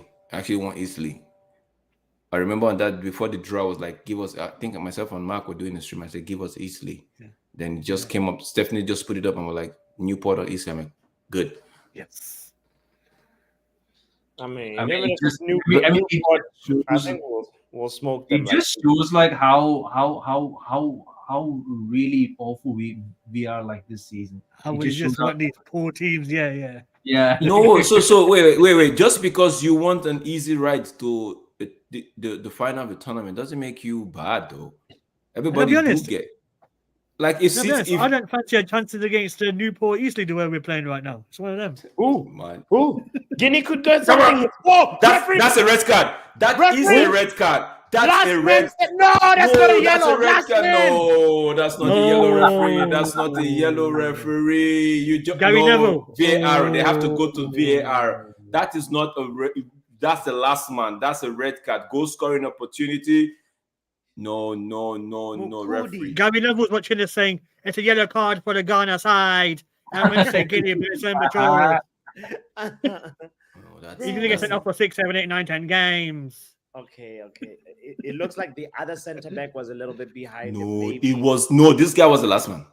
This guy that But the other center back might have been a little bit behind it. Like, look at the other angle. Look, they'll It might show be it. level, I think. Might be level.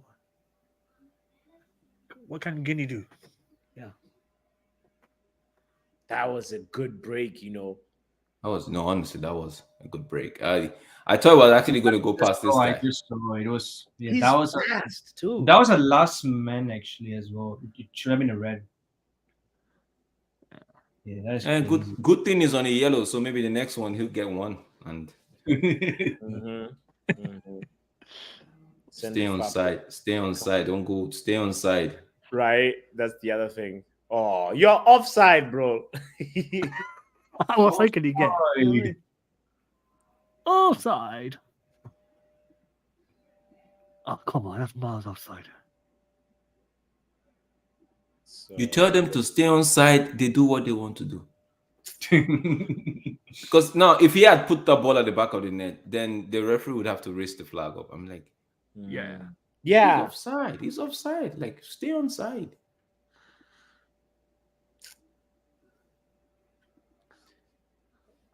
And the cross was actually not that good. It wasn't good. Supposed to be aiming the far post. He can't be like doing that. Is there any like midweeks games other than like FCON games? There's the FA Cup. FA Cup replay. I think there's an FA Cup replay, is it? Yeah. Yeah, what's on when tomorrow? I think tomorrow. Is it West Ham? Wait. It's West Ham and who? Oh, guys! There is a second leg between Chelsea and Borough. Borough, yeah. Is it tomorrow? Come on, Michael Carrick, do us a favor. Michael Carrick. You know. Who's West Ham playing next? Have a look. United. West Ham. Oh, that's Wolves. Oh, we play Wolves. Playing... Yeah. Wolves away is a tough we one. play Wolves away from home, bro. West Ham got Bristol tomorrow. Oh. They should beat Bristol, to be fair. Yeah, how did they get Bristol to play a rematch? Bristol got last minute equalizer. Jeez. Okay. Can we see an upset? Please let there be an upset tomorrow. Yeah, I hope so. Yeah. Wait, Borough, Middlesbrough playing at Chelsea, right, for the return leg? Yeah. Stamford Bridge. That's a tough one for them. They might not be able to escape that. You missed. I think if basically if actually Middlesbrough scored the first goal, I think the pressure will be too heavy for them as well, because after when they score the first goal, then it's going to be tough for Chelsea to find. Cameroon, what are you people doing here? What are you people doing? You're just playing as though you got one back. You're supposed to be winning this game. Oh boy. Ooh, Jesus. I also want to say, it's interesting that both these two teams that are playing, they have like a very, very, very similar flag. It's like they got this tricolor flag with red, yellow, and green. Mm-hmm. That's true. The other one is vertical, and the other one is he has a star. The other one has that's the only difference. It's got a star in it. That's it. Yeah. No, the star and the positioning of the flag colors. Yes. Yeah. Yes. Yeah, exactly. It's like Belgium, Germany. Whenever when it's kind of back and forth. Yeah, Germany is like the horizontal one, and the Belgium one is like the vertical one. Ooh, that's a good shot. Ooh, that's a good shot. Yeah, that was not a bad shot at all. Not a bad shot by Michan. What's his name? Ncham. Is that how you pronounce it? It should be Ncham. Ncham. I don't know. Oliver Ncham. His first name is Oliver. I'm gonna call him Oliver. Oliver Ncham. For some reason, I just like at first instance, I just heard Licha.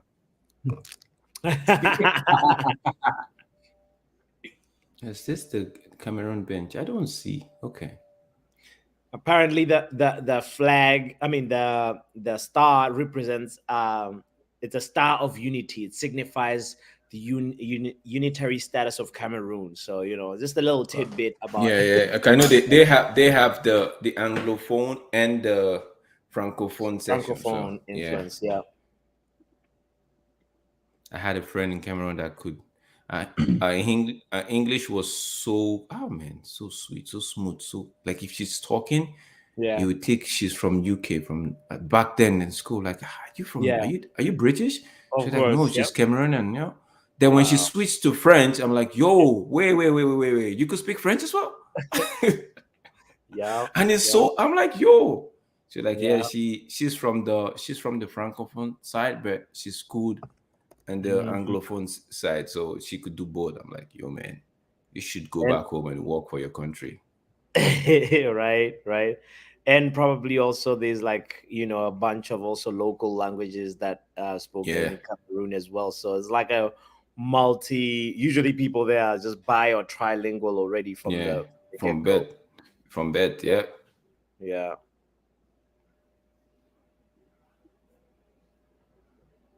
Cameroon are trying to put the pressure on, but I don't think the pipe is gonna bust yet because the pressure is not high enough.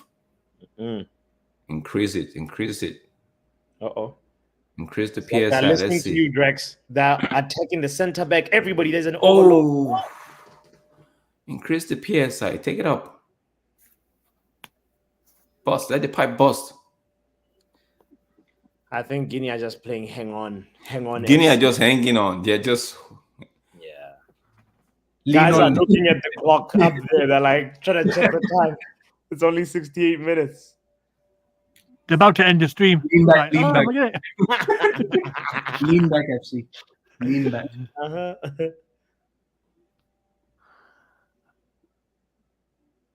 Looks like it's gonna be. If that guy was on the pitch, the man that was sent off, do you think? Because after their goal, honestly, they didn't really. True. Honestly, nothing changed. Exactly. Yeah. They'll probably still be the same. Same thing. That was. And it's a lot difficult to actually beat the 10-man than actually when you have everybody complete. It's a lot difficult. Yeah. Senegal. Next game. Mine is looking up to Senegal for Senegal's next game. Friday. We will be there. Who are they playing? Tell me it's Cameroon. I know it's Cameroon. They play Cameroon. Hey, Anana, you must bingo.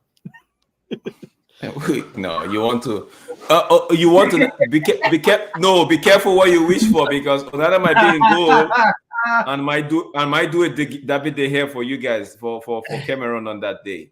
He might just be pulling. Hey, he must Drex. You must do something right. He might just come up with some save, and we will be like, wait, is this the Onana for United or this is a different one? This is the different.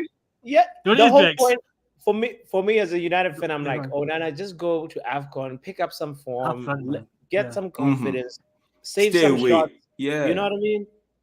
Just stay away from everything that's got to do with. At least go clear your head. Clear your head. That's what it is. Connect with your roots and clear your head. Save a few penalties. You know what I mean? Like, get your form. Drink some Cameroon juice that they'll bring. Drink some AFCON wine. All right, AFCON wine. I don't know if you guys saw it yesterday. I don't know if you saw it yesterday during the cooling break. Was it the Cape Verde game? I can't remember. It was the Cape Verde game, right? They brought water and they brought something else that look. I'm like, that's not water. That's definitely. And Ghana just went a bit mad afterwards. Like, what is this? I was like, what? That was not water. It felt like palm wine. Are you drinking palm wine on the pitch? No, but that's it. Fire water. It's fire water. See how stressful. Come on. He was nearly through though. Stress-free setting. That's a good ball. Oh no, there's a keeper ball. Oh, big up that man. There's a player called Woo. Youngwa.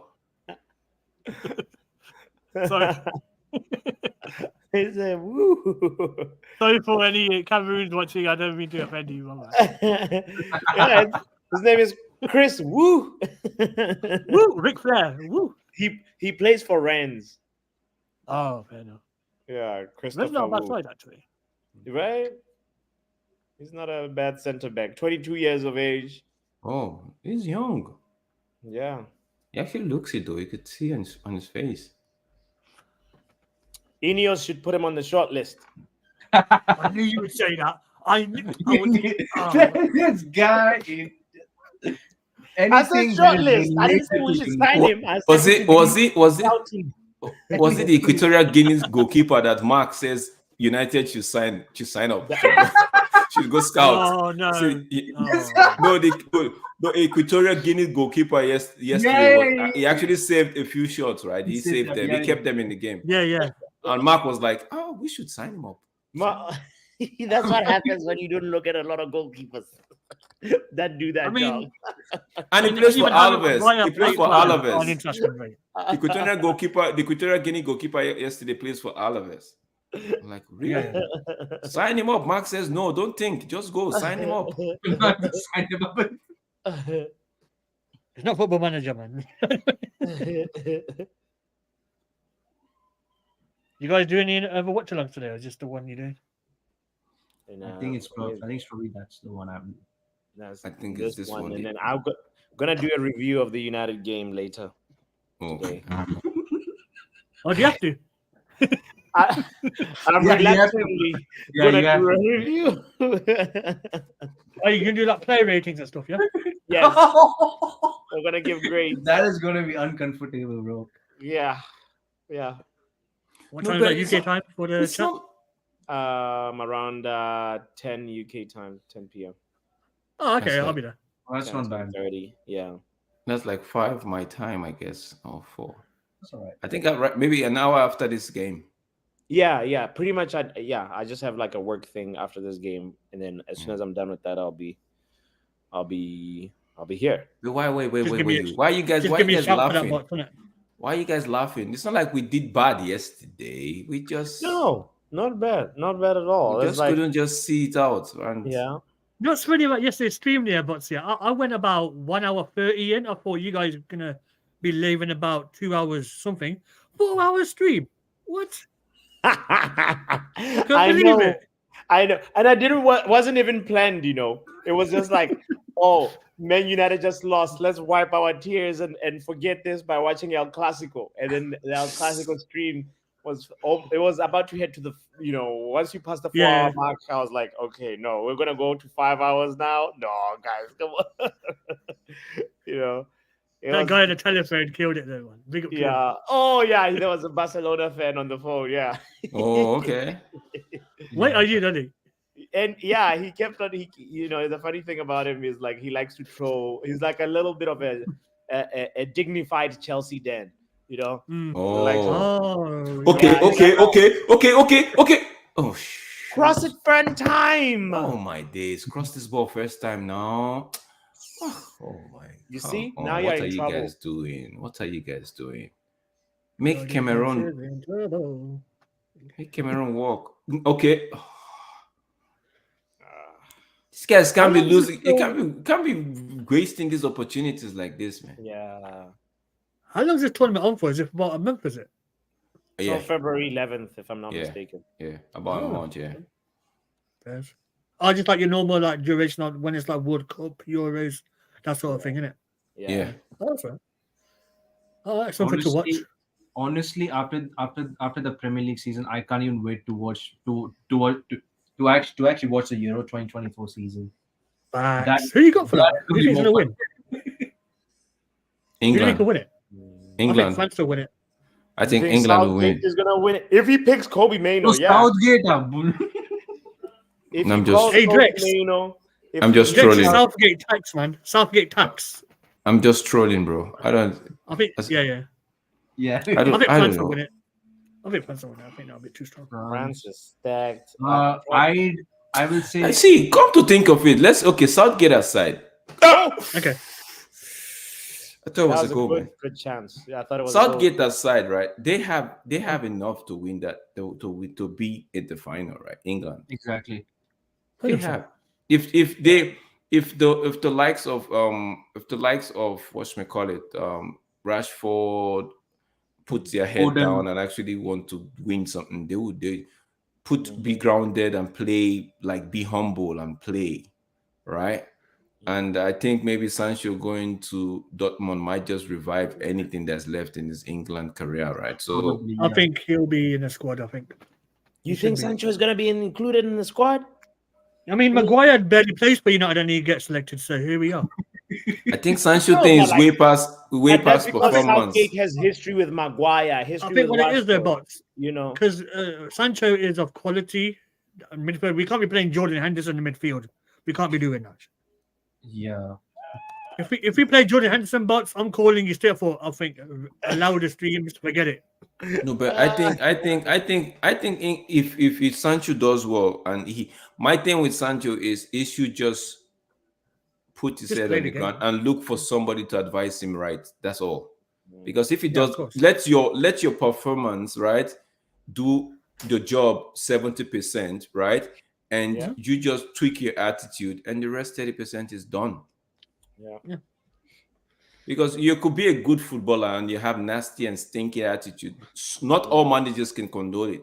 Some will look past your attitude and just say, okay, I stick to your performance and I just want the use you. football. Yeah, it's just at that point they're just using you, right? But some will be like, no, I'm not cut out for this. You could be a good player, but I think the best thing, Drake, sorry to cut you off, bro. What it is like, I love that the fact that he's gone because it's a chance to see what the other people at United are doing. So for at least he won't get the blame for it. You know what I'm saying to you, like. But I wasn't even joking to you yesterday when I said we got 2 weeks of stress free. of course, I was being truthful. no, honestly, of course. Another thing I think with the Sancho thing, right, is people are too quick to just. I know what he did was wrong, right? But isn't that what it is with this time, with these young people now? Because even people tell us, so get out of my club, and you hear them talk, and you be like, okay, if it's the younger generation, I'm not disrespecting anybody. I'm just saying 23, 24, 25, 26, right? And when you hear them talk, you could actually tell that these people that are talking to you saying Sancho shouldn't be given a chance, should get out and go. They are as vile as they say. They are even worse than Sancho. If they be earning the same amount of money that Sancho is earning, they'll work on the head of people. Their manager or whoever is their boss wouldn't be able to listen. They won't listen to them. So I'm like, with the Sancho thing, it's good to flog the kid with on the one hand, but what we should be doing as United, we should be actually looking for, not pampering them. I'm not saying pamper them. I'm just saying, because this is not just Sancho. There's Sancho. There's Greenwood. There's Anthony. Right. We've even had even Martial and even Rashford. They've had some sort of issues that I think the club should just not just okay. They are players, like get them to know exactly what it is. I'm just get somebody to, because most of these guys, they are wrongly advised. They are wrong. It's like the club just get them for their skill and whatever talent they have, and that's it. They need to be looking out for these guys, because guess what? These guys are young. Rashford came through the youth sector. Greenwood the same thing. Sancho was young when we got him.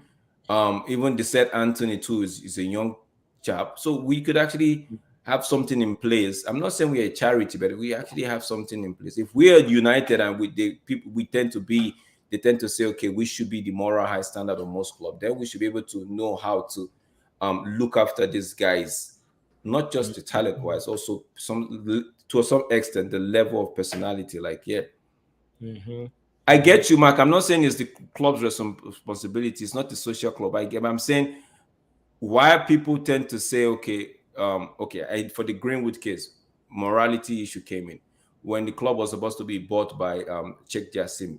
Morality issue as well, right?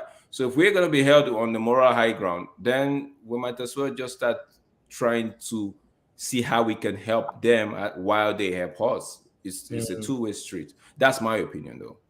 Yeah. One thing that makes me laugh is Lex, just continuing what you said about the Qataris, etc. People who use their phones, their iPods, whatever, they're from different parts of the world. You don't know what's going on there either. You know what I mean? Like one of them. So that's what I'm saying. When we want to hold on to the moral high grounds, right? My Bible tells me he who hasn't committed the sin should be the one to cast the first stone, and you wouldn't see anybody doing that. You wouldn't, because most people will actually, and if you actually dip it down, nobody will actually do that. Everybody will be like, okay, I don't want to be the first, because by the time you cast the first stone and somebody's reading out what you did the night before, and you'll be like, okay. So whilst I don't condone any act of indiscipline, right? Yeah. Now, if a player doesn't want to be redeemed, then he should go. But if I see some level of some sort of pathway to redemption for him, especially if they accept that they were wrong, that's the first part. If you accept that you were wrong, then there should be some level of pathway to redemption for you. But if you're standing on your ground and say, I didn't do wrong, then my hands are off. I can't really do anything, right? So it's the same case with Eric Ten Hag. People say he's stubborn, right? That his stubbornness would get him. Will get him the sack or might help him. I'm like, until he acknowledged that he's stubborn and it's actually affecting him, there's nothing we could do. Yeah, there's nothing we could do, because that's what's been working for him, right?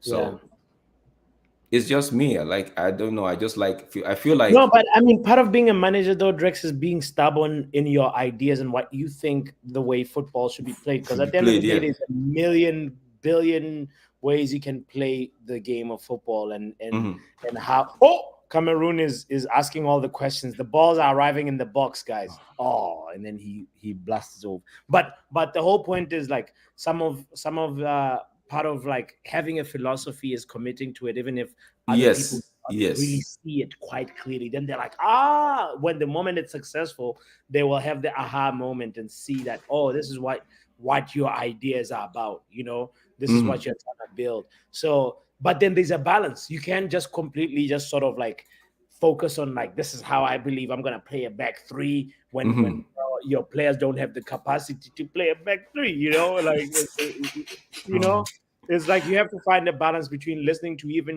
even your own coaches, because I'm sure there's arguments about like, okay, because I remember how Oli is not a great example to give, but he gave an insight into how his selection starting 11 happens, because he was like, oh, Carrick has his 11, Phelan comes with his 11, and then I listen to both of them, and then I have my 11 and discuss with them. I once heard Ollie talking about that, and I was like, oh yeah, these guys even internally they differ about what they think is the best way for the game plan for the next match.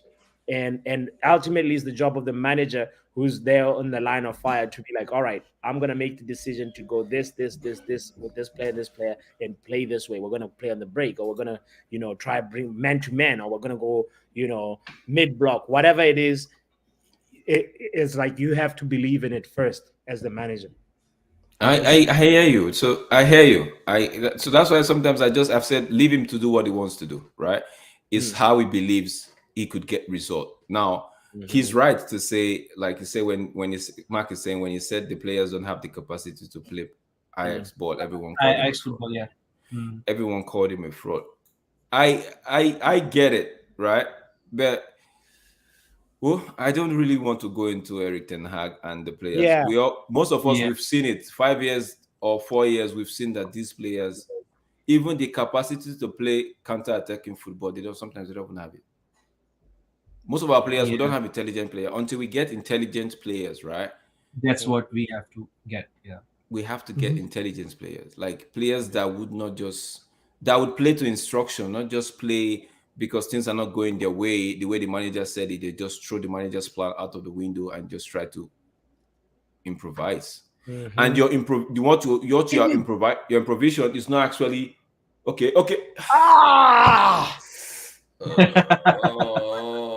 It's not actually elite. It's not intelligent. It's just it's like a regular Sunday football. Yeah. No intelligence play, nothing. They just boom. It is what it is. I just hope that, like I said, on Mark's stream, I said my take is I'm just hopeful that this pain won't last for long. Very soon, someday we'll wake up and things will start turning in the right direction. It might start with Jim. It might start with somebody else, but these dangerous crosses are gonna make the last 2 minutes so long for Guinea.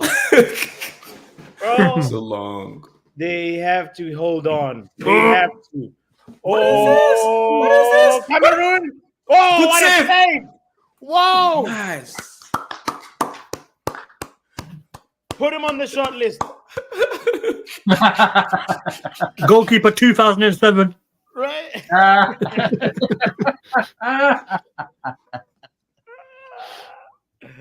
Wow, I thought that was a goal, man. That's like a countless number of short lists of keepers coming up. David Hayes, number one. On loan.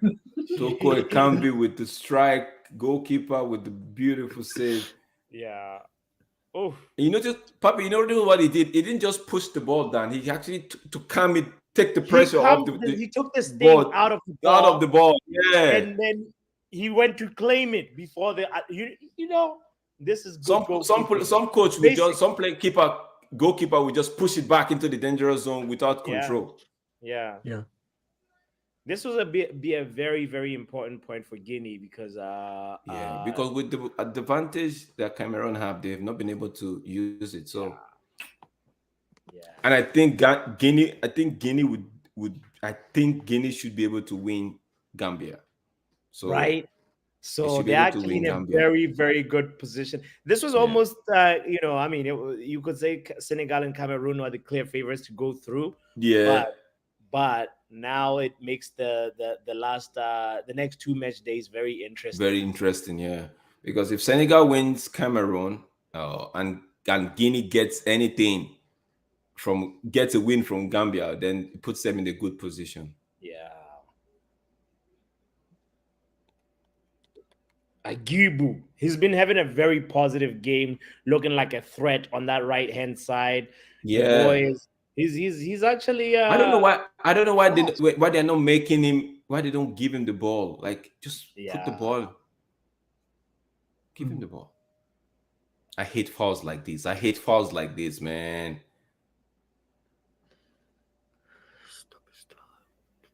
This is not a good. About 1 more minute of normal time left. I think we'll see 6 minutes here. Yeah, I say there'll be 5 minutes. 5? Oh. That's my prediction.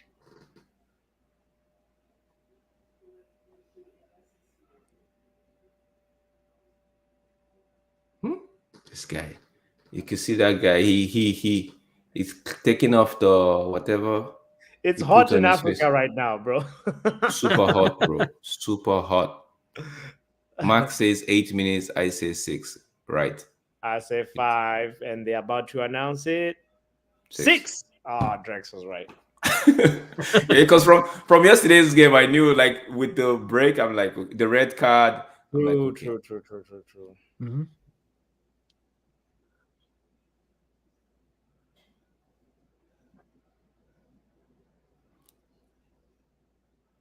But for the Nigerian game, I was hoping they would give like 8 minutes because there was a lot of breaks in that game. But what happened to the cooling break? Did the time stop? Did the referee? No, they did it. They you mean do they account? Did they put more time for the? Mm-hmm. Because I think so. That part I don't know. Maybe they did because maybe they did because normally it should be like what 3-4 minutes. Yeah.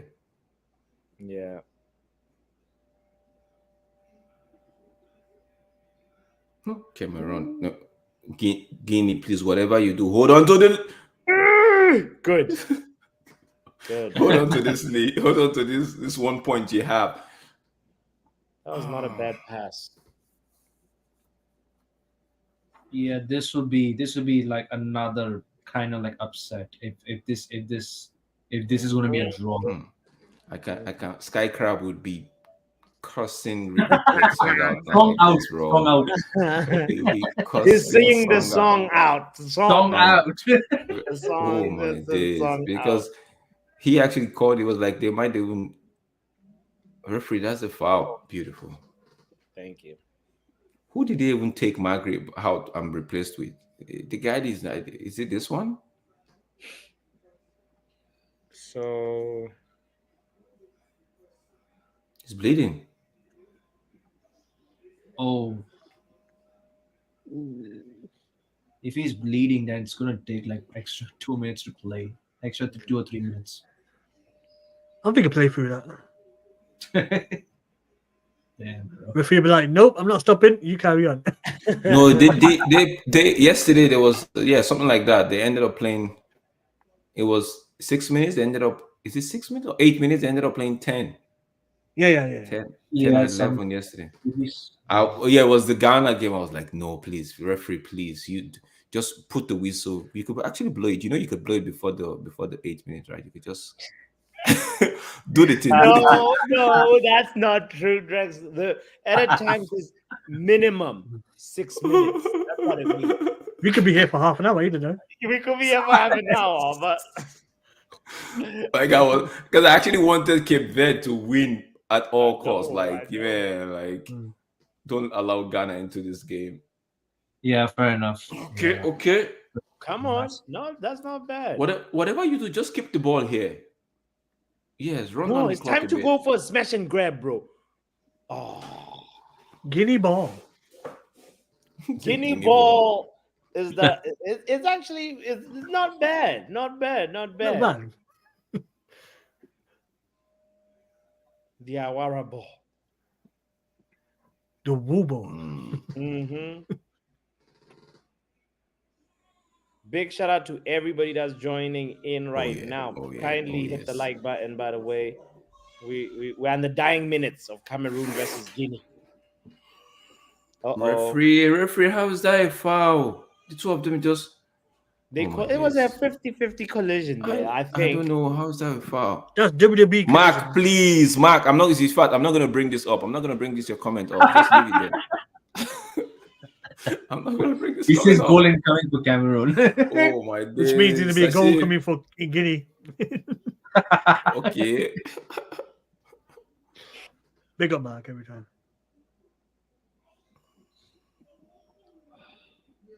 Wow, for the power prediction, I only got a point, which is terrible start. That's all I right. only just got a point. I got a point too. The games haven't finished yet, though. They haven't Just wait. finished. You're good.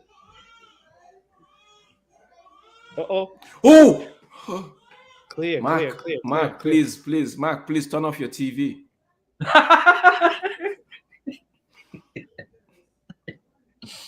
I get sorry Mark is ahead of time now. I think I'm ahead of Mark actually. Please, Manch, please. If it happens, don't tell us, please. I've been good for the last 45 minutes. I haven't ruined anything.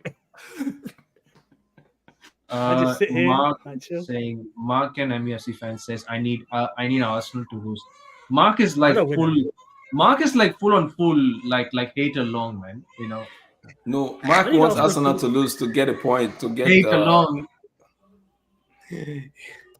He wants everybody else to slow down so we can catch up instead of us speeding up. Slow down, buddy. Slow down. See, whatever you do, right? Just don't. Oh my days. Is that Mark crying in the background? He's crying in his car. You could hear it? That's my baby. Yeah. Big up baby Drex. Big up Lil Drex. Little Drex. It's hard.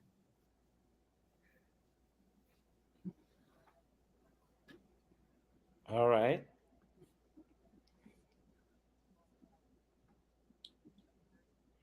I think it's gonna end 1-1. This one. Come on. This is mad. Another upset. Cameroon probably didn't must. Yeah.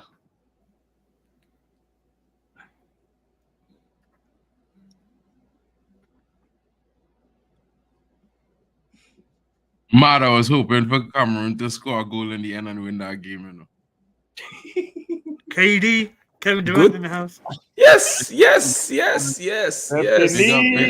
everyone. Yes, a deserved point. Deserve points, Drex. And I didn't watch the whole game, but I tuned into this. I was watching the first half when you all was talking about it, and I couldn't help but say, like, this team, this country, Guinea, left and right, down the middle, they come out to play football. Equatorial Guinea yesterday was the goalkeeper for Equatorial Guinea yesterday was like Superman. You know what I mean? Man say sign him up. Wow. Sign him up, bro, Papi. The man is 22, and let me tell you something. He look like Vicario times 10, like he drink a Red Bull. Vicario Red Bull. I'm telling you, fam. You know what I mean? So it was one of those things. Watching the game today, I'll say the same thing I say yesterday, bro. The level of football all around rising everywhere. You know what I mean? And that's always good to see. Because remember, like, a few years ago, let's say 2-3, the last couple of nations, they could have predict the winners without even watching the game. True. You know what I mean? True. And that making football nice. That's what make the sport so nice to watch. You know what I mean? This is why, Another game you guys should keep an eye on is the Zambia game. Let me see. Zambia played DRC. I think they're in the same group as Morocco. They are also not a pushover, man. Yeah. Omo is saying time to watch United versus Spurs. Oh no, that is good. No, hell no. I'll see you on the review, Omo. Yeah, do it. I'm actually gonna. Well, I won't watch the whole game. I might watch. All right, guys, man. Thanks. Also, so that man really don't watch over the game and thing. I watched the game this morning over. Check it out on MUTV. You watched all the game. Wow. Bro, I watch over the whole game every time, bro. Like, I sit down and watch it the next day and just to see, what really went on. Because it's be emotional watching the game, is a fact. Be into it. Like, you're playing with the players yourself. Okay, Mark, you have to do this before we leave. Okay. Botswana Papi, it's okay, Papi supports South Africa by default, right? So yes. Man just picked up Senegal. Sachif is supporting Nigeria. I support Nigeria by default. So who you gonna take? I already said it yesterday. I had to support the Ghana men, Okay, Ghana. For some reason, every African person I meet is assume I'm from Ghana, bro. Swear. Without even asking. There's literally say he from Ghana, take. And they started to talk to me in Ghana, and I'm telling you for some reason, I don't know why. I mean, I have family from Africa and thing, but that's more in Ethiopia on that side. So it's like, for me, it's like, okay, you know what I mean? But, I don't know where the correlation come, but... Almost says he was going to watch it on full XP and have time to rewind. This guy is killing me. He's killing me. Bro, never miss Rob, never miss Robin, 100%. Never misses. All right, guys, thank you for joining us on this trip. Greg, before you close up, one quick one, bro. I know it's highly unlikely, but Benzema to United. What do you say? 100%. Sign him up. Oh my days. Sign him up. Wait, listen to me. People might laugh. But they have a new director of football, and apparently they're clashing a little bit. I wouldn't mind that actually. Yeah. But I'm gonna say something, right? There are two strikers in world football currently playing at the age where they that level they could wait, Mark, pause. Is GB on this stream? GB, are you here? Yes, no, now cool it now. I had to pump GB, bro. You relax. I pump in GB here. Right? It had two strikers. Me and GB talk, or GB always talking about this, so I had to pump it. So from the time I say two strikers, always know I pump in GB, right? And that's Oliver Giroud and Karim Benzema. And the only reason I would say sign them up is for two things. I think their profile most similar to Højlund, and the experience that they have will demand respect, right? Not only that, they would come in and I guarantee either one of them coming to our team will score at least 10 to 12 goals for the season in the rest of the games, guaranteed. I could close my eyes on that because of who they are and what they are capable of doing. And I think Højlund need a striker at that level to give him the advice. Because listen, if you watch Højlund real good, he's a mobile striker with dribbling ability. He could create his own goals, right? He has pace and everything. It's just what he needs is an experienced striker to tell him, hey, sometimes You had to hold it till the last minute before you make that run into the box. Sometimes you might have to go early. Force the players to make the play for you and things. These things, push and pull. You know what I mean? So, Hoyland, I'm not afraid of Hoyland. Everybody was disappointed in the lad. I could understand why. But he's a young lad. And let me tell you something. Sometimes you just need time. And you see him linking up real well with Rashford. It's the second time for the season, as Drex correct me. The first time, they disallowed the goal against Arsenal. But look at happen. Goal score. True. And he assists Rashford. You know what I mean? So, you never know what could happen. The season have positives in it. As a United fan, it's hard to see it because the standards go and blind you. You know, the fact that other teams being above you go and hurt you. But you have to look at it from a perspective where we building back to get to those standards that we once had. We building back. And however slow it is, it mightn't be the choice of the manager that it's taking so long. It mightn't be the choice of the players that they can't understand the system as well, or they're not doing their best. Sometimes it's out of your control. So it's one of those things where I would always say the manager need time. Players, as much as we might like or hate different players, they still need time. Because there's plenty new things happening to the system of the team. Look, Kobbie Mainoo's our starter. Everybody getting with our program. 6 months ago, you mentioned Kobbie Mainoo, people telling you, bro, he being short. But now if you sub Kobbie Mainoo, it's a sackable offense. You know what I mean? I just saying, look at it like this. The team literally evolving, but people so caught up on the bad performances that they're not even paying attention to the evolution of the team taking place right now.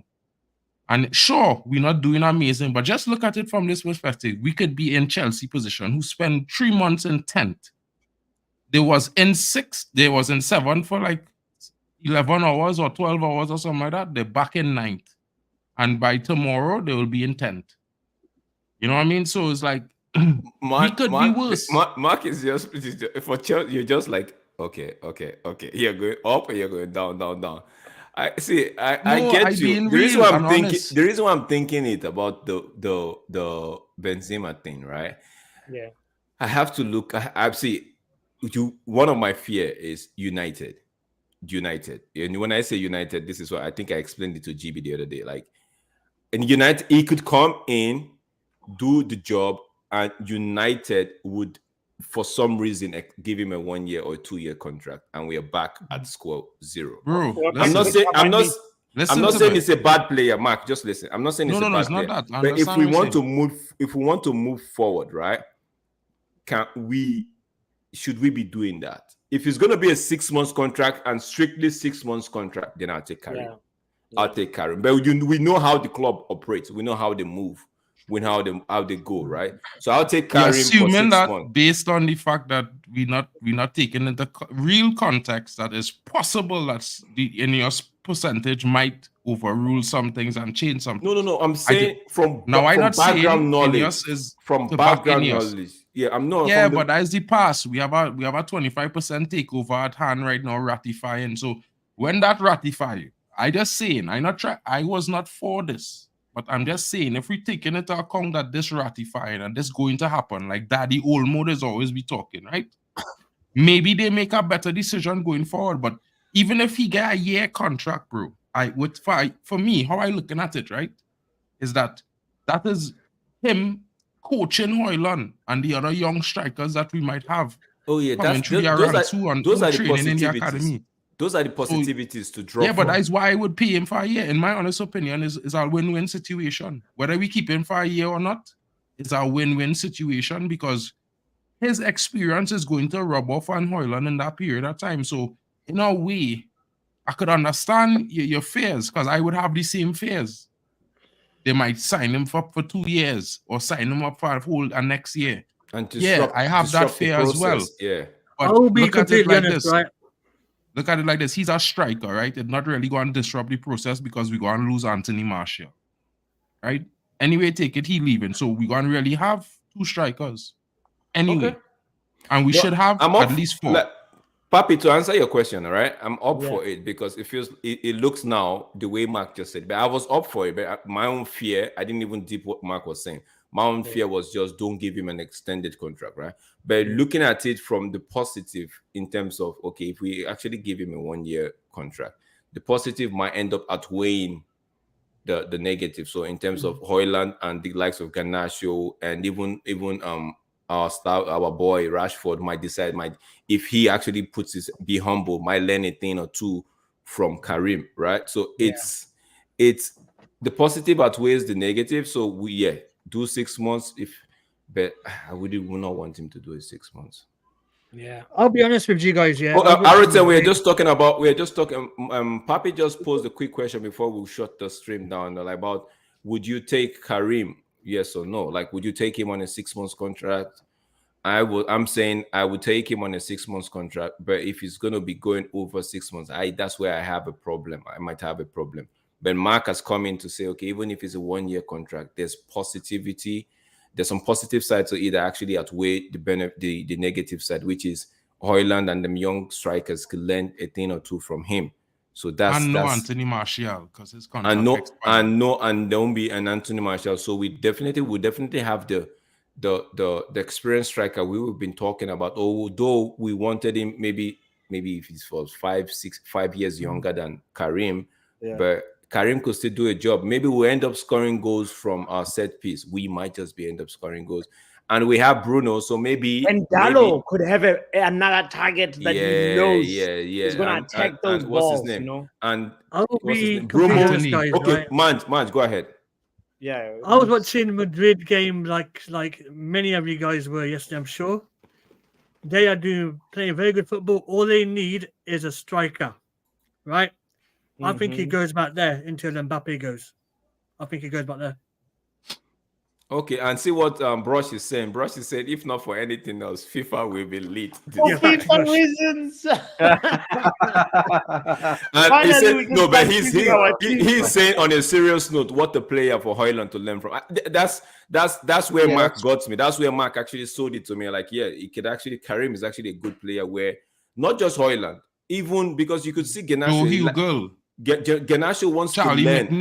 Garnacho wants to learn. You could see Garnacho when Ronaldo was here. He was holding on to. People could tend to say he was sucking up Ronaldo, but no, he was trying to learn what he could learn from Ronaldo. So having Karim on the pitch or in the team with them, right, might just help them. Now let's not forget. Omar raised the question here, right? Which is also one can actually, on the other side, you can look at it and say, okay, ETH can't handle players with big ego. But if Karim comes in and puts Eric Ten Hag or respect Eric Ten Hag as the manager of the team, I don't think there'll be any problem, honestly. Because it has to be you coming in, you seeing the boss, and you saying, you know what, this is the boss of this team. I might be older than him, or I might have achieved more than him, but at the moment, he's the boss. So I have to relate to him as the boss. Then I have to now go to him and try to make him maybe a friend. And okay, we share ideas. I give him my idea. He gives me mine. Then but the place of he's the boss, I am his subordinate. Once they can understand that, they have an understanding of that, then I don't think there should be a problem. 100%. And I would add this to this, Rex, right? If you want to say that, think about this perspective. At one point in time, Pep Guardiola had to earn the respect of his players because he was not a big coach. No one knew who he was. It's the same thing if you want to draw an example to Mikel Arteta. No, Papi, who is Mikel Arteta? What has he achieved? Yeah, you know what I mean? Look at them. So think about it like this, right? People just talk about big egos, but big egos has always been and always will be a part of football and any sport or any kind of athlete is always a fact. But at the one thing is in common that the biggest talents who are the best performers, even though they are egoists, because all of them are, they just have a certain level of humility about them because they know what is good for them and what they need to be better. And the ones who strive to always be better always have an open ear to listen. People must pay attention to some things that Usain Bolt is talk about, right? And I'll never forget he was talking about it that day, and I was like, bro, he still remember this soldier because I have a fellow I went to school with named Mark Brown. Yeah. Used to run for Trinidad and Tobago. And at junior athletics, he used to whoop Usain Bolt going and coming in every single athletic meet. And then when they turn 19, Usain Bolt start to take off. You know what I mean? And then he ruptured his hamstring and he could never run again. But they're still friends to this day. So it's like, for me, when I consider those things, it's like sometimes it's what's for you is for you at the end of the day, and what will be you for you will never miss you or pass you. At the same time, people have to remember, it's just like the best is always have a certain work ethic and a certain level of endurance. And the ones who's be talented and then they have a good stint and then they disappear is always be the ones with the large egos. Yeah. If you look, the big egos. Take a cue from Balotelli, right? Balotelli is actually a talented player, right?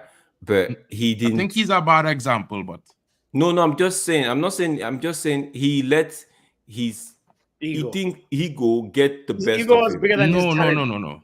Don't mistake Balotelli, bro. And I will explain you something with Balotelli, right? Just remember something about Balotelli, right? In the time when Balotelli grew up, he was adopted by Italian parents, right? Because of, for whatever reason, right? Who really love him and take care of him and things.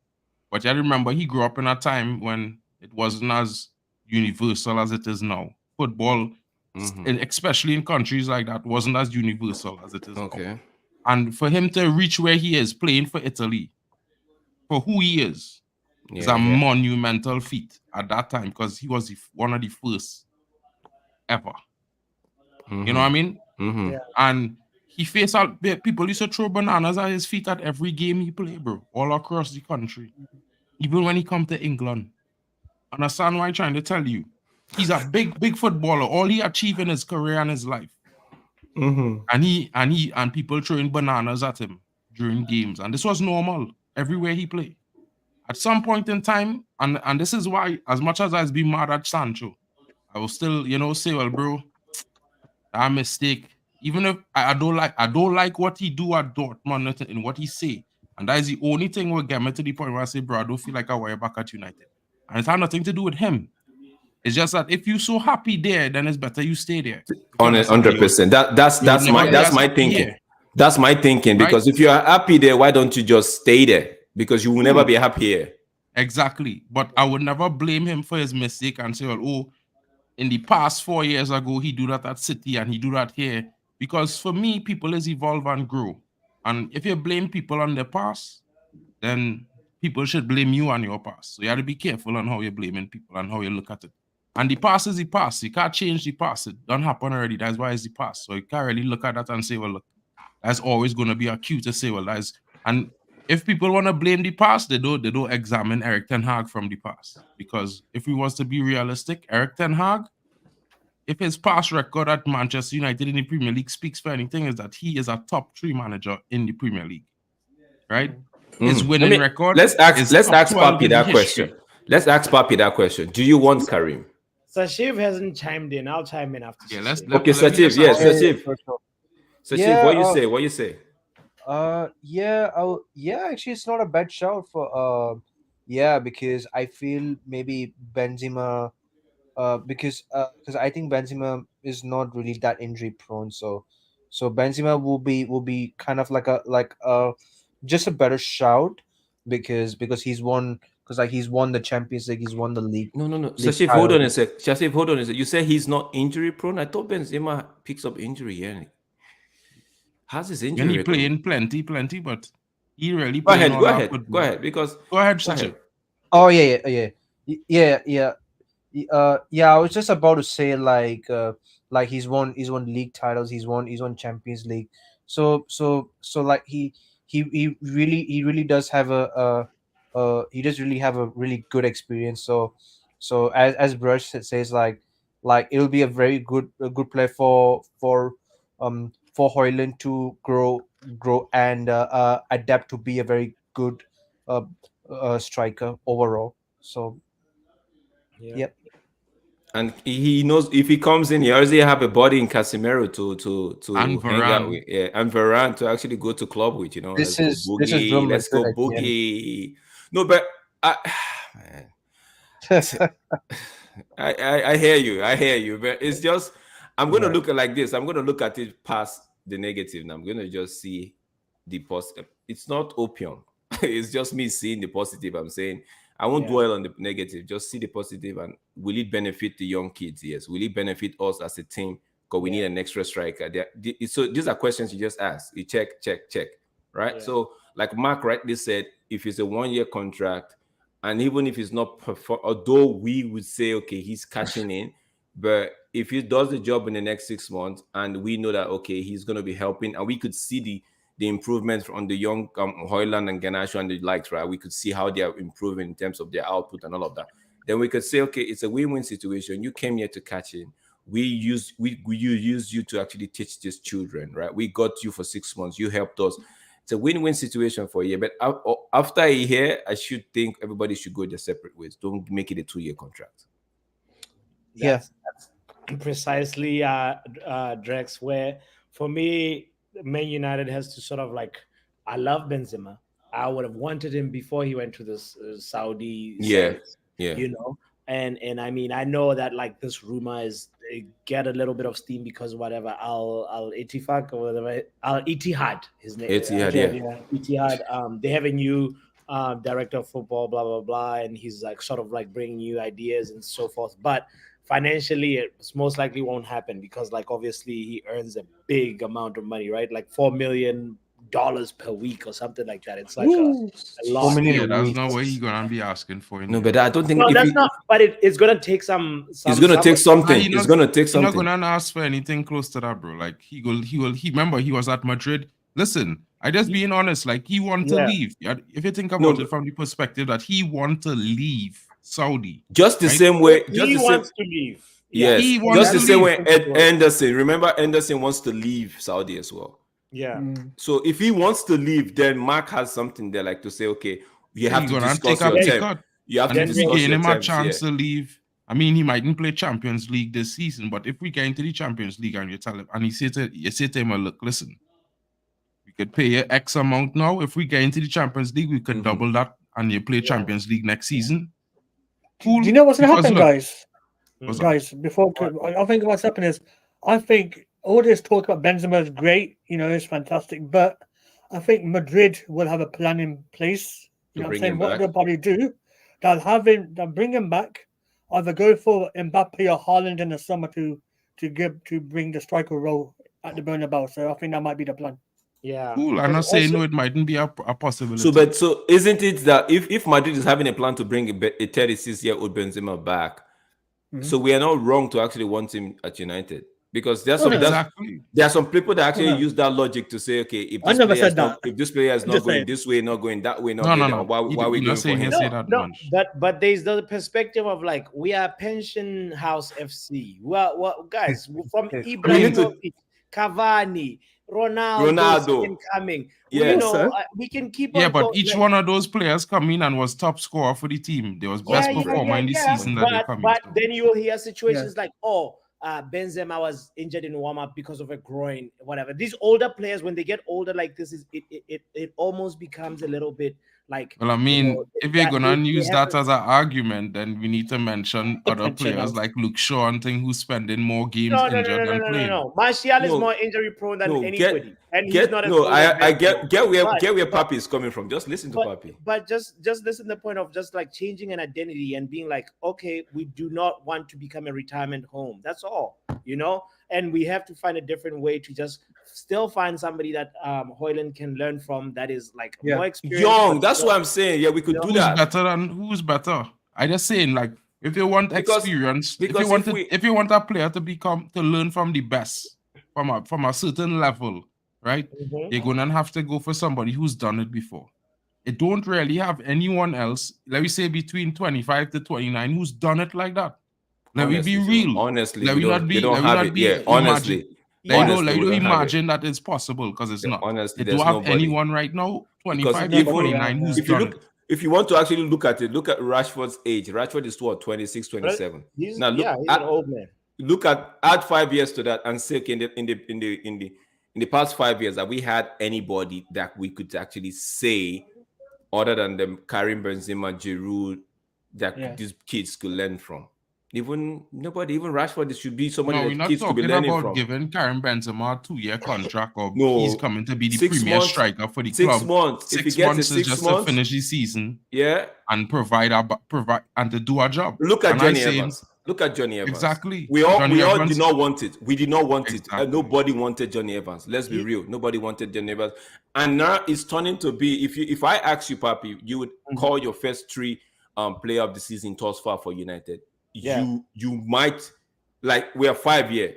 3 of us would put Johnny Evans in the top 3. Yeah, of course, because he's performing well. So and people might say, if you want a profile of a striker that's almost reaching 30, like Ivan Toney is 27. Ivan Toney can teach Hoyland something. No, he can't teach Hoyland nothing. He's reaching ceiling. He can't. I understand. Ivan Toney is not getting any better as a striker. His ceiling limit is already maxed out. Nah, I think Toney can do something. He can do something. But the truth is, now, because we have to be realistic. Do we have the money to pay 90 million for Ivan Toney? Because I would pay 90 million for Ivan Toney, bro. I would take, if you ask me, right?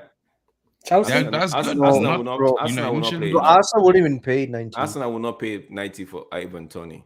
I think they might in installments. Chelsea might, but Chelsea probably will do that because they've been doing it for ages. Tottenham maybe, they might 100 million. Bro, okay. Ivan Toney didn't play football in 9 months, bro, right? How old is Lautaro Martinez? Lautaro Martinez should be 28, 29.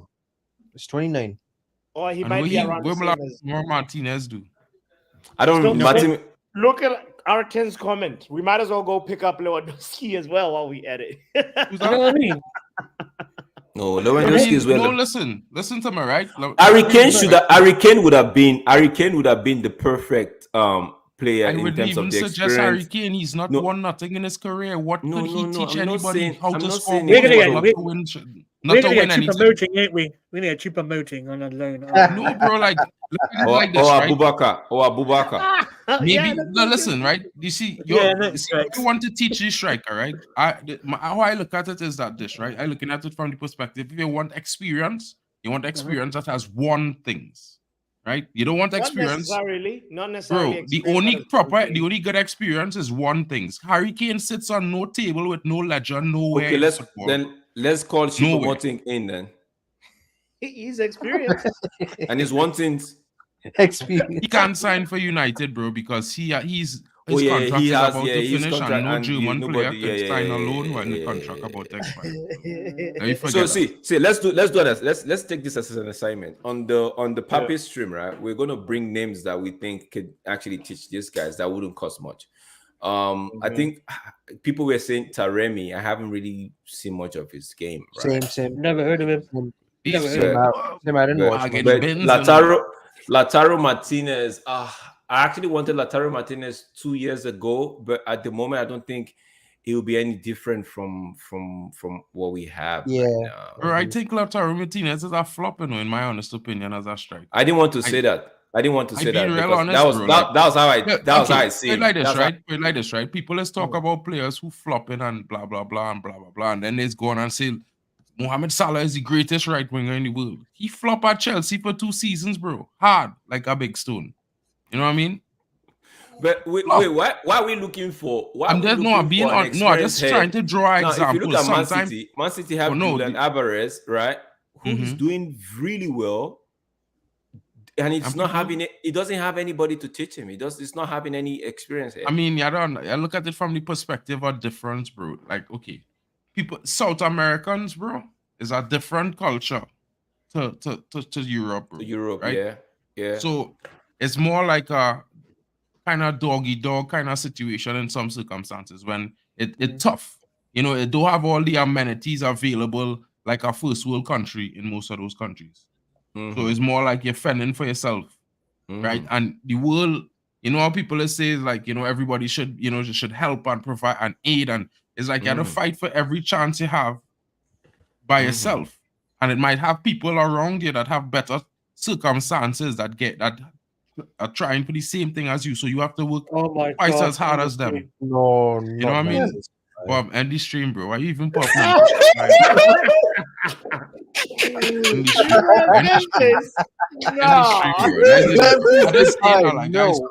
like players from South America, bro, they have in my honest opinion, they had a harder come up than most. You know what I mean? They have a harder come up. So that's why you see when they're playing, there's always be trying to get it look like they're always hungry because they know what it is that they're playing for more than most. Yeah. So all right. And African players too as well, you know what I mean? It's like let's go watch the FIFA Best Awards and maybe we'll come up with a striker that can help Hoyland. FIFA Best Awards, Best Player Awards are happening in the Ronaldo, go and get that, bro. Top scorer for the whole year 2023. That's one of everybody talk about the 30-year-old striker. Banging do not 54 forget, goals. do not forget, we've got More than Football Kane. Power Hour, we've got Mark MUFC Fan TV, we've got Kenny Fan TV, we got Man who does the WWE. So if you're into wrestling and all of that, please do give these guys a follow.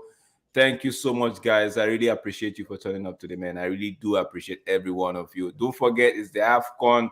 Cameroon. We just saw Cameroon. Oh, right. FC's here. Exactly. Close it up on that, Drex. Thank you. We just saw in the background here, bro. Let me quickly. Hi, Posh FC. What's good, boys? We're good. Bro. We just saw Cameroon draw against Guinea. I know, bro. It's AFCON. Nobody wins. It's just draw. Nobody wins.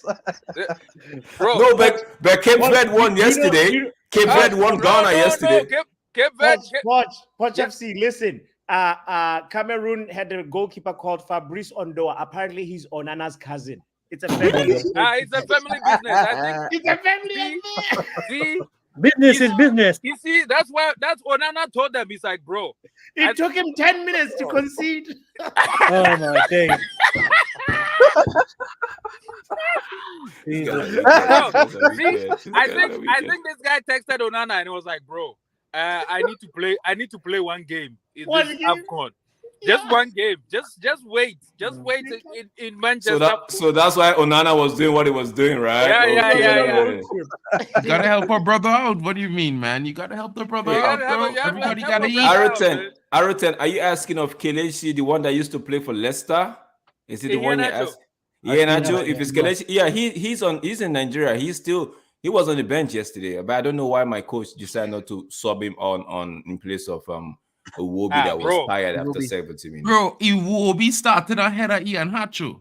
Yeah, man. Sack your coach one time. He don't want to win AFCON. Bobby, what did I say? I said the guys like this, man. Bro, that coach like my coach from Trinidad and Tobago, bro. He a crackpot, bro. Wait, but what position did Iwobi play though? Iwobi played the 10 yesterday. Bro, I had a Ian Hacho, bro. You mad? What's his name? Simon was on the right, which in my opinion, Simon should have come towards the last 20 minutes of the game. Lukman was on the left. I didn't really see Lukman until he gave the assist to Osimhen, right? But Iwobi was trying his best. Iwobi and Yusuf were doing what they could do, and Onyeka were doing what they could do in the midfield, right? I didn't really see much of Onyeka. It was Yusuf and Iwobi. But I was saying at the 70th minute, get Iwobi off and put Iheanacho, because Iheanacho knows how to play with. He knows how to play with the striker. Yeah. Right. If you notice in Leicester, he knows how to play with Jamie Vardy, and also in Nigeria, he knows how to play with Osimhen. Yeah. That's actually true, though. Yeah. Like according to what Mark just said, he's hungry for goals. He has a very dangerous left foot, and I was just saying, bring Iheanacho on.